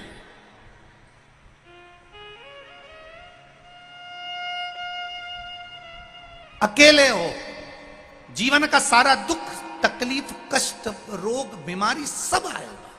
जी मनुष्य की देह मिली है, मानव का शरीर मिला है, ये तो सब होना है। पर जब सब छोड़कर चले जाएं, तब आखिरी में शमशान में भी जब सब छोड़कर चले जाते हैं, तब मेरा महादेव अकेला रहता है आपके साथ, कोई नहीं रहता। उसी तरह अंत समय में भी आपके सुख और दुख में भी मेरा महादेव रहता है। देवी शांति देवी के गर्भ से दधीची ऋषि का जन्म हो गया। दधीची ऋषि जिनको पिता अथर्व ऋषि ने केवल शंकर भगवान की आराधना करना सिखा दिया, केवल शिव की आराधना। दधीची ऋषि के माता पिता ने दधीची ऋषि को शिव मंदिर में जाना सिखाया, शंकर की आराधना करना सिखाया। जितने लोग आस्था चैनल पर कथा सुन रहे हैं, फेसबुक यूट्यूब पर कथा सुन रहे हैं, जितने देव बेटमा की पावन धरा पर कथा सुन रहे हैं, आप हो तब तक अपने घर के बच्चों को भी शंकर के मंदिर जाना सिखा दो, क्योंकि तुम्हारे जाने के बाद महादेव उनका हाथ पकड़ लेगा और उनको पार लगा देगा। कई लोग कहते हैं हमारी माता चली गई कोरोना में, कोई कहता है हमारा पिता चले गया कोरोना में, कोई कहता है एक्सीडेंट में चले गया, अब हमारा कौन बचा है? कौन है हमारा? कौन? और एक ना एक दिन सबको जाना है। अपने बच्चों को सिखाओ, 2 पत्थर आपस में बात कर रहे हैं, नदी में पड़े हुए, नदी के तट पर पड़े हुए 2 पत्थर आपस में बात कर रहे हैं। 2 पत्थर, एक पत्थर दूसरे पत्थर को देख रहा है। एक पत्थर बड़ा चिकना सा, गोल मटोल सा, एकदम चिकना, एकदम सुंदर, चमकदार, बड़ा सुंदर। एक पत्थर बड़ा चिकना है, बड़ा सुंदर है, गोल मटोल है। बड़ा सुंदर। और एक पत्थर बड़ा खुदड़ा सा, बेडोल, खुदड़ा सा है, बेडोल है, उसमें सुंदरता नहीं है, उसमें बहुत चारों तरफ से बेकार लग रहा, खुदड़ा सा। एक चिकना पत्थर है, एकदम गोल मटोल, बड़ा सुंदर, बड़ा चमकदार। और एक पत्थर खुदड़ा सा, बेडोल सा है। खुदड़ा बेडोल पत्थर ने चिकने पत्थर से, गोल पत्थर से, सुंदर पत्थर से कहा, भाई एक बात बता, तू भी नदी में रहता है, मैं भी नदी में रहता हूं, तू भी पानी में रहता है, मैं भी पानी में रहता हूं, पर तू इतना चिकना, तू इतना गोल, तू इतना सुंदर, तू इतना स्वरूप वाला, और मैं खुदड़ा, बेडोल, बेकार। ऐसा क्यों? कारण क्या है? क्या कारण? चिकने पत्थर ने कहा, भाई देख, मैंने नदी के पानी के साथ चलना प्रारंभ किया। नदी के पानी के साथ चिकना पत्थर कह रहा है, गोल पत्थर कह रहा है, चमकदार पत्थर कह रहा है, मैं नदी के पानी के साथ चला हूं। बहुत दुनिया के थपेड़े मुझे पड़े हैं, पानी ने मुझे बहुत थपेड़े दिए, बहुत गहराई में रहा, लुढ़कता रहा, लुढ़कता रहा, चलता रहा, चलता रहा, और कहीं गिरा, पड़ा, पानी ने मुझे काटा, बहुत बहुत संघर्ष मैंने किया, तब जाकर मैं ये चिकना, गोल, सुंदर, चमकदार हो पाया हूं। तू बता, तू पानी में बहा, तू बता, क्या पानी के थपेड़ों को तूने सहा? तू बता, क्या तूने पानी में, पानी की धार के साथ में चलता रहा? नहीं। खुदड़े पत्थर ने, बेडोल पत्थर ने कहा, मैं तो एक जगह पर बैठा रहता था, पड़ा रहता था, पानी आए तो ठीक, नहीं आए तो ठीक। बस गोल, चिकने, सुंदर, चमकदार पत्थर ने कहा, मेरे को दुख भी आया, तकलीफ भी आई, कष्ट भी आया, पर मैंने रुका नहीं, चलते गया, चलते गया, चलते गया। इसलिए सुंदर बनकर मंदिर में मूर्ति के रूप में पूजा गया, और तू खुदड़ा इसलिए रह गया क्योंकि तू बैठा की बैठा। आए जीवन में संघर्ष आएगा, जीवन में दुख आएगा, जीवन में तकलीफें आएंगी, जीवन में कष्ट आएगा। आप चलते जाइए, बढ़ते जाइए।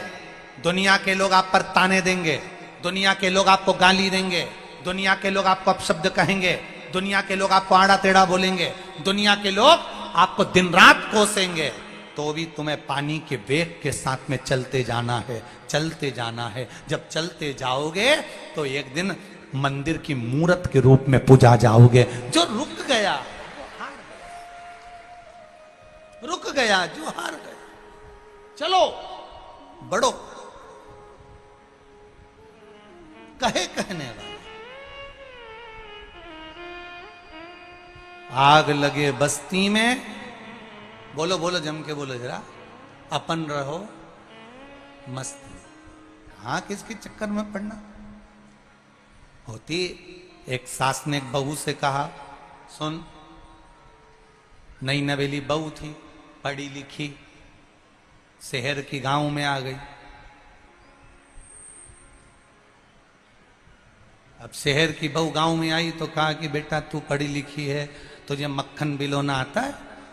हाँ मम्मी आता है। मशीन लगा दो, मशीन से बिलो।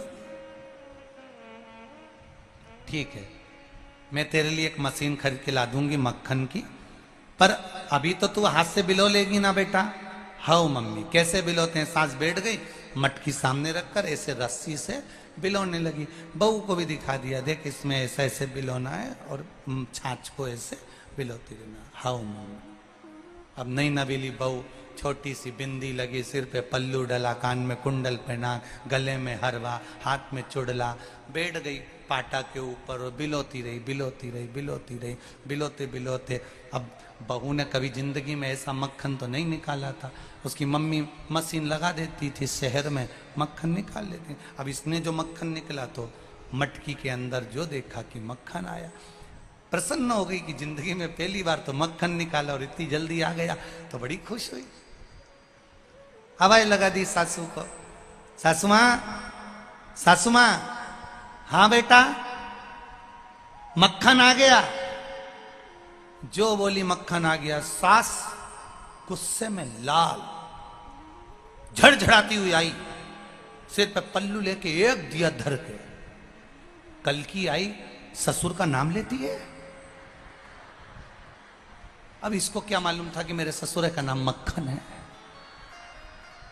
कल की आई ससुर का नाम लेती है, आगे से नाम लिए तो जीवान खींच दूंगी मैं, सोच के रखना। जी मां गलती हो गई, क्षमा कर दीजिए। अब 3 दिन बाद फिर सासू ने कहा, जा छाछ रखी बिलो लो, जो बिलो ने फिर बैठी, फिर मक्खन। अब चक्कर में पड़ी, क्या बोलूं। थोड़ी देर बाद आवाज लिखा कर बोली, सासू मां, ओ सासू मां। सासू बोली, क्या है। ससुर जी हंडी में आ गए। अब बोले तो बोले क्या। अब ये बोले कि मक्खन आ गया तो फिर थप्पड़ पड़े, तो इससे अच्छा बोल दिया ससुरा हंडी में पड़ा है। हंडी में पड़ा हो जाता है कभी कभी, सोच में, विचार में, दृष्टि में एक कहीं ना कहीं क्रम तत्व की अनुभूति हो। भजन में जो सुख मिले, दुनिया के लोग अब शब्द कहेंगे, ताने देंगे, गाली देंगे, आड़ा टेढ़ा बोलेंगे, पर आप एक चिकने पत्थर में अगर बदलना चाहते हो, आप अपना स्वरूप बदलना चाहते हो, तो उसमें जल की धार के साथ आपको बहते चले जाना है, अग्रण्य बढ़ते चले जाना है। बढ़ो भजन कीर्तन सत्संग स्मरण करते चलो। आज कथा में आदरणीय संजय भैया शुक्ला जी पधारे हैं, भाभी जी भी आई हैं। हम इनको एक बात के लिए बहुत हमेशा साधुवाद देते रहते हैं कि आप अपने क्षेत्र में कथा करवाकर, सत्संग कराकर, भगवान शिव की भक्ति कराकर संपूर्ण क्षेत्रवासियों को हमेशा भगवत भजन में डुबो कर रखते हैं। और आज विशाल भैया पटेल को हम भी इस बात के लिए साधुवाद देंगे कि अगर ये शिव महापुराण की कथा संपूर्ण क्षेत्रवासियों के कल्याणार्थ और एक आनंद की अनुभूति कराने वाली है, जो बेटमा की इस पावन धरा पर सिद्धेश्वर बाबा की कृपा से हो रही है, ये शिव तत्व। करो भजन, करो कीर्तन, करो मंत्र जाप, और भजन भोले बाबा का करते रहोगे तो संसार सागर से तरते रहोगे। दधीचि ऋषि का जन्म, दधीचि ऋषि की उत्पत्ति, दधीचि ऋषि का जन्म हुआ। माता पिता ने समझा दिया कि शंकर जी की आराधना करना है, शिव तत्व को जानना है। एक लोटा जल लेकर भगवान देवाधिदेव महादेव के पास पहुंचना है, शंकर का गुणगान करना है। कुछ ना बने आपसे, शिव के मंदिर भी जाते ना बने, लोटा भर जल चढ़ाते भी ना बने, तो प्रयास करना कभी टीवी पर भी शिव महापुराण की कथा आ रही हो तो थोड़ा सा वॉल्यूम बढ़ाकर उसकी भक्ति में टीवी के सामने भी दम जाना, उतने में भी सुख की अनुभूति हो जाएगी। करो भजन, करो इसमें भक्ति।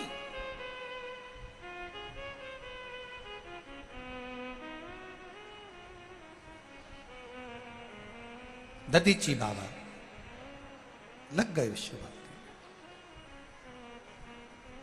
कुछ ना करते दधीचि ऋषि, संपूर्ण विश्व के कल्याण की कामना करते हैं दधीचि ऋषि। प्रत्येक जीव को सुख देना दधीचि ऋषि ने सीखा। शिव तत्व का सबसे बड़ा लक्षण है, मंदिर में दिया लगाओ ना लगाओ, मंदिर में अगरबत्ती जलाओ ना जलाओ, भगवान के मंदिर में पुष्प चढ़ाओ ना चढ़ाओ, शिव तत्व का सबसे बड़ा लक्षण है, मंदिर में दीप लगाओ ना लगाओ, अगरबत्ती जलाओ ना जलाओ, बस इतना काम जरूर करना कि किसी के दुख की घड़ी में आप उसके साथ खड़े मिल जाना, उसके चेहरे पर प्रसन्नता आ जाए, प्रसन्नता।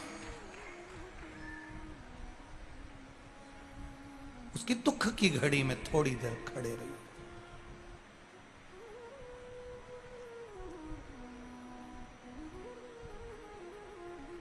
आया, दुख आया है, चले जाएगा, वापिस सुख भी आ जाएगा, पर आप उसकी दुख की घड़ी में अगर 2 क्षण खड़े हो गए ना, तो वो जिंदगी भर नहीं भूल पाएगा, जिंदगी भर नहीं भूल सकता,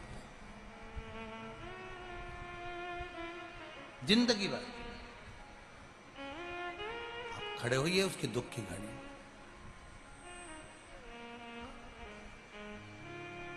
थोड़ा सा तकलीफ आए, थोड़ा सा कष्ट आया और आप वहां जाकर खड़े हो गए, तो वो अपने आप को बलवान समझता है कि मेरे साथ में ये खड़े हैं, मेरे साथ ये खड़े हैं, कदम से कदम मिलाकर खड़े, दुख की घड़ी में खड़े हुए। मत जलाओ दिया अगर कहीं नहीं जला सकते, मत लगाओ अगरबत्ती नहीं लगा सकते, पर किसी के चेहरे पर प्रसन्नता लाकर रख दीजिए, किसी के चेहरे पर स्माइल लाकर रख दीजिए। जब आप किसी के चेहरे पर प्रसन्नता लाकर रख दोगे, स्माइल लाकर रख दोगे, किसी के चेहरे पर अगर खुशी लाकर दे दोगे, तो वो मंदिर में दिया लगाने से भी बड़ा सुख प्राप्त हो जाएगा आपको, वो मंदिर में दिया लगाने से बड़ा आनंद प्राप्त हो जाएगा आपको। वो कहे भला किसी का कर ना सको तो बुरा किसी का मत करना, फूल नहीं बन सकते तो तुम कांटे बनकर मत रहना। अच्छा बन सके अच्छा करिए, प्रयास करिए। शिव कथा कह रही है, भगवान शंकर का गुणगान कर रहा है, गुणगान कर रहा है, बड़े आनंद के साथ शिव तत्व कह रहा है। दधीचि ऋषि ने कुछ नहीं करा, एक काम करा जो शंकर भगवान को प्रिय था, किसी के चेहरे पर दुख ना आए, किसी के चेहरे पर कोई मायूसी ना रहे, उसके चेहरे पर प्रसन्नता रहे। शिव जी को प्रसन्न करने का एक सबसे बड़ा लक्षण है, आप दूसरे के चेहरे पर प्रसन्नता लाकर दे दीजिए, शंकर आप पर प्रसन्न हो जाए।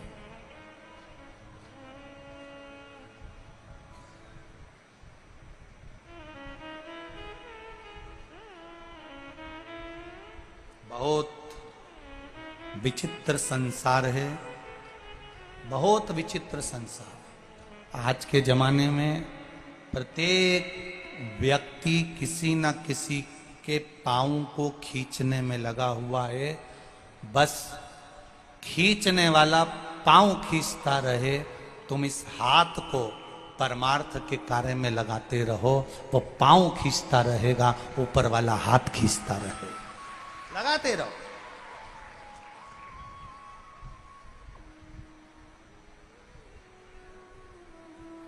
मेरे भोले तेरा सहारा है, मेरी नैया का तू किनारा है। आप लगे रहो सत्कर्म की ओर, आप लगे रहो भजन की ओर। दधीचि ऋषि कर रहे हैं भजन, भगवान शिव की भक्ति में लगे हुए हैं, परमार्थ कार्य में लगे हुए हैं, स्मरण में लगे हुए हैं, संकीर्तन में लगे हुए हैं, मंत्र जाप में लगे हुए हैं। तप करते करते करते करते करते करते दधीचि बाबा आनंद सुख को पाते पाते समय आया, और दधीचि ऋषि जो शिव तत्व को पाने के लिए कर रहे थे, वो परमार्थ के कार्य के साथ में कर रहे थे। परमार्थ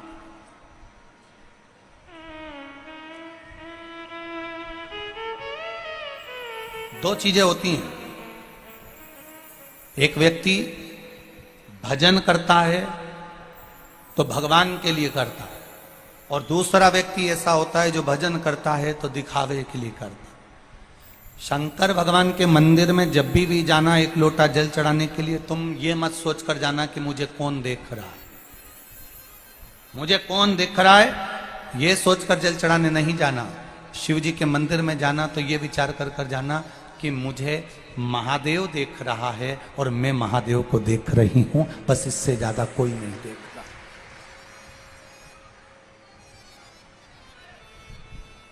हमारे भीतर महादेव समाहित हो जाए। आप में से कितने लोग हैं जो घर जाते जाते शंकर भगवान की बात करते करते जाते होंगे? जरा बोलिए, जरा हाथ उठाओ। हैं? घर जा रहे हो, रख लो। जाते जाते भी शिव जी की चर्चा करते जा रहा। आज महाराज जी ने कथा में ये कहा था, आज शंकर जी ने कथा में ये कहा था, आज शिव जी की कथा में हमने ये सुना था। क्यों? जो तुमने खाया, जो तुमने खाया है, जो तुम्हारे अंदर गया है, जो तुम्हारे भीतर गया है, उसकी डकार आना चाहिए। तुमने अगर रोटी खाई तो रोटी की डकार आएगी। तुमने छाछ पी, छाछ की डकार आएगी। तुमने अगर पिज्जा खाया, पिज्जा की डकार आएगी। तुमने बगर खाया, बगर की डकार आएगी। तुमने दही की लस्सी पी, लस्सी की डकार आएगी। तुमने जो खाया डकार वो आना चाहिए। तुमने यहां बैठकर भगवान शंकर का गुणगान गाया तो तुम्हें डकार भी शिव तत्व की आना चाहिए। तुम्हें भजन का एक स्वरूप तुम्हारे सम्मुख में प्रकट होना चाहिए। झूठ बोलने वाला व्यक्ति हमेशा झूठ की डकार लेता रहता है, उसके हर पल झूठ बोले, हर घड़ी। एक सास से एक बार कहीं कथा करने गए थे तो हमने एक बूढ़ी अम्मा से पूछ लिया, क्यों तुम कथा में आ रही हो, तुम्हारी 4-4 बहुएं कथा में नहीं आ रही? कहे गुरुजी बच्चों की पेपर चल रहे हैं ना, इसलिए बहुओं को फुर्सत नहीं मिल रही। हमने कहा ठीक है। हम दूसरी जगह मिलने के लिए गए, मिलने के लिए गए तो वहां पर बैठे तो उनकी बहू मिल गई। बहू से पूछा, क्यों बेटा तू कथा में नहीं आ रही? कि मम्मी हमें सब मना कर देती, तू कथा में मत जा। अब बताओ, झूठ बोली डोकरी, पकड़ाई में आ गई बहू के मुख से। क्यों ना? झूठ बोलने वाले को झूठ की डकार आएगी, सत्य बोलने वाले को सत्य की डकार आएगी, राम बोलने वाले को राम की डकार। अर्थात जिस भजन में तुम लगे हो, शंकर की भक्ति में लगे हो, शंकर के स्मरण में लगे हो, शंकर के गुणगान में लगे हो, तो वो बार बार उपज कर तुम्हारे भीतर से बाहर प्रकट होगा। तुमने शिव पुराण सुनी, तुम्हारे कानों से अंदर चली गई, तुमने पी ली शिव पुराण को, अंदर उतार लिया, तो बात बात में जैसे ही किसी को तकलीफ हुई तुमने कह दिया शंकर जी के मंदिर चली जा, एक लोटा जल चढ़ा दे, डकार निकल के बाहर, शिव तत्व निकल के बाहर, जा शंकर के मंदिर जा। किसी के यहां दुख आया, निकल कर बा, एक पत्र आया, देखो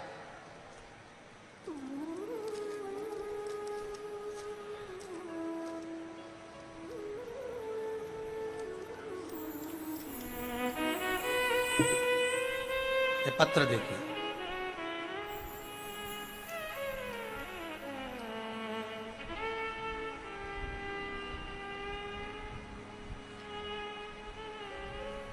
शिवजी राम चौहान, गवली पलासिया महू, जिला इंदौर मध्य प्रदेश से। कहीं बैठे हो तो हाथ हिलाइएगा। शिवजी राम चौहान, गवली पलासिया महू, जिला इंदौर। कहीं बैठे हो तो हाथ हिलाइएगा। कहीं बैठे हो। गुरुजी, मेरी छोटी लड़की जिसके घर में 3 लड़कियों ने जन्म लिया, बच्चेदानी की एक ट्यूब उसकी फट गई, बेकार हो गई। डॉक्टरों ने कह दिया कि अब इसको एक भी संतान नहीं होगी और इसको संतान का सुख अब नहीं रहेगा।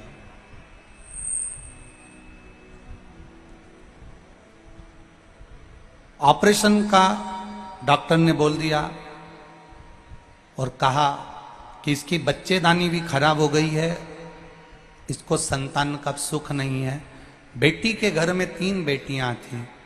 बेटी की आंख में हमेशा जल रहता था कि मेरे यहाँ पुत्र नहीं, और मेरे अब बच्चे को जन्म भी नहीं दे सकती। गुरुदेव, पशुपति नाथ के व्रत का मैं क्या वर्णन करूं। मेरी बच्ची की बच्चेदानी खराब हो चुकी थी, ट्यूब खराब हो चुका था, संतान का कोई सुख नहीं था। 3 बेटियां होने के बाद अब उसका कोई चांस नहीं कि इसको संतान हो। फिर भी पड़ोसन के कहने पर इसने पशुपति व्रत कर लिया, और पशुपति व्रत करने के बाद बस 3रा व्रत पूर्ण हुआ और इसका गर्भ ठेर गया। अब देखिए गुरुदेव, गर्भ ठेरा, बच्चेदानी खराब, संतान नहीं होना थी तो भी गर्भ ठेर गया। बाबा की कृपा देखिए, इसके 2 पशुपति व्रत और हुए और बाबा की कृपा ऐसी हुई 31 अक्टूबर 2022 को मेरी बेटी के गर्भ से एक बेटे ने जन्म ले लिया। ये शिव तत्व है, ये शंकर, ये ओघड़ी। उस बेटे का मैं फोटो भी लगा रही हूं।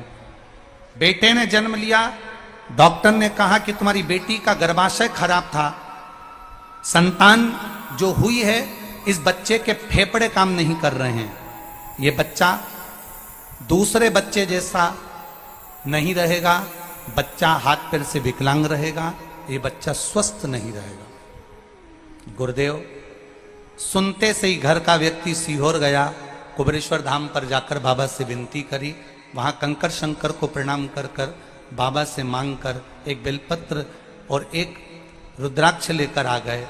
हम बहुत प्रार्थना करे तब जाकर वहां के लोगों ने हमें रुद्राक्ष दिया।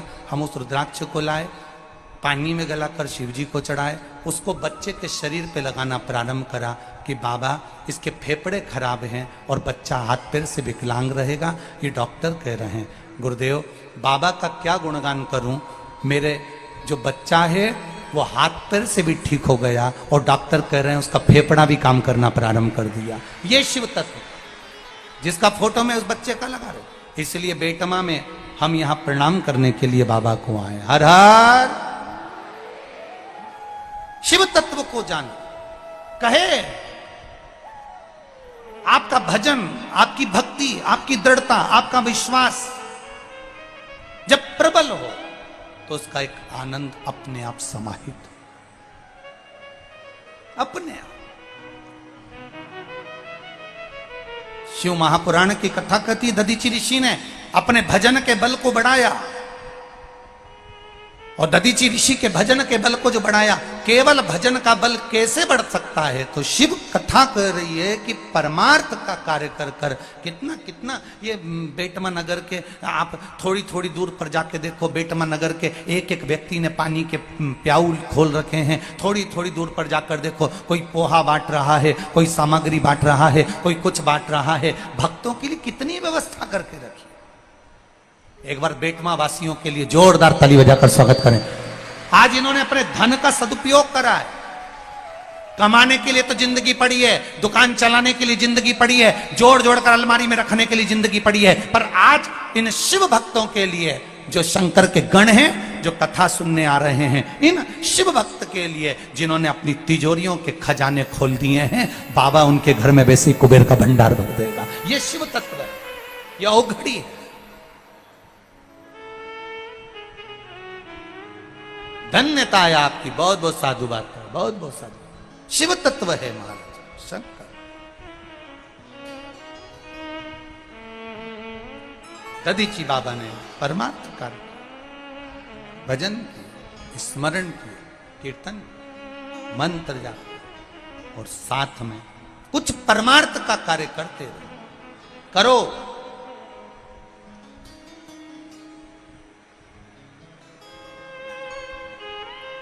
अच्छा लगता है। हम विशाल भैया को देखे कि वो कथा सुनने, कई लोग सोचते होंगे कि भाई कथा सुनने के लिए कम बैठते हैं। हम उनको साधुवाद देना चाहेंगे विशाल पटेल जी को कि साधुवादता है आपकी। कथा आप सुन रहे हो, चलते फिर से सुन रहे हो। जरूरी है कि ये पूरे भक्त आपके क्षेत्र के आपके यहाँ कथा श्रवण करने आए हैं तो किसी को कष्ट ना हो, इसलिए चलते फिरते आप इनको देखते रहें, बहुत जरूरी है। एक क्षेत्र के विधायक के नाते आपका ये क्रम श्रेष्ठ है। आते जाते पूछना चाहिए, कोई तकलीफ, कोई कष्ट, देखो कि कहां व्यक्ति बैठ रहा है, कहां जा रहा है, कहां आ रहा है। यह आपकी क्रमता होना चाहिए, श्रेष्ठता है। बहुत बहुत साधुवादता है आपको इसके लिए, बहुत साधु। शिव तत्व की ओर दधीचि ऋषि चले। दधीचि बाबा ने तब साधना का बल बढ़ाया, भगवान शिव की अविरल भक्ति को बढ़ाया और शिव भक्ति की ओर अग्रता करी है। दधीचि ऋषि ने भगवान की अविरल भक्ति को साधा है। दधीची ऋषि भगवान की अविरल भक्ति को साध रहे हैं, भजन में तल्लीन हैं, कीर्तन में तल्लीन हैं। और जब कीर्तन के बल को बढ़ा दिया गया, सुख पा लिया गया, तब एक आनंद की अनुभूति हुई। क्या अनुभूति हुई? एक बार दधीची ऋषि ने बेलपत्री के पौधे में, बेलपत्री के वृक्ष में शिव पार्वती का दर्शन किया। वो शिव पार्वती जिनका मंगल विवाह हिमालय राज ने किया, वो शिव पार्वती। भगवान देवादिदेव महादेव भगवान शंकर और पार्वती जी आ रहे हैं, जोरदार ताली बजाकर स्वागत करें।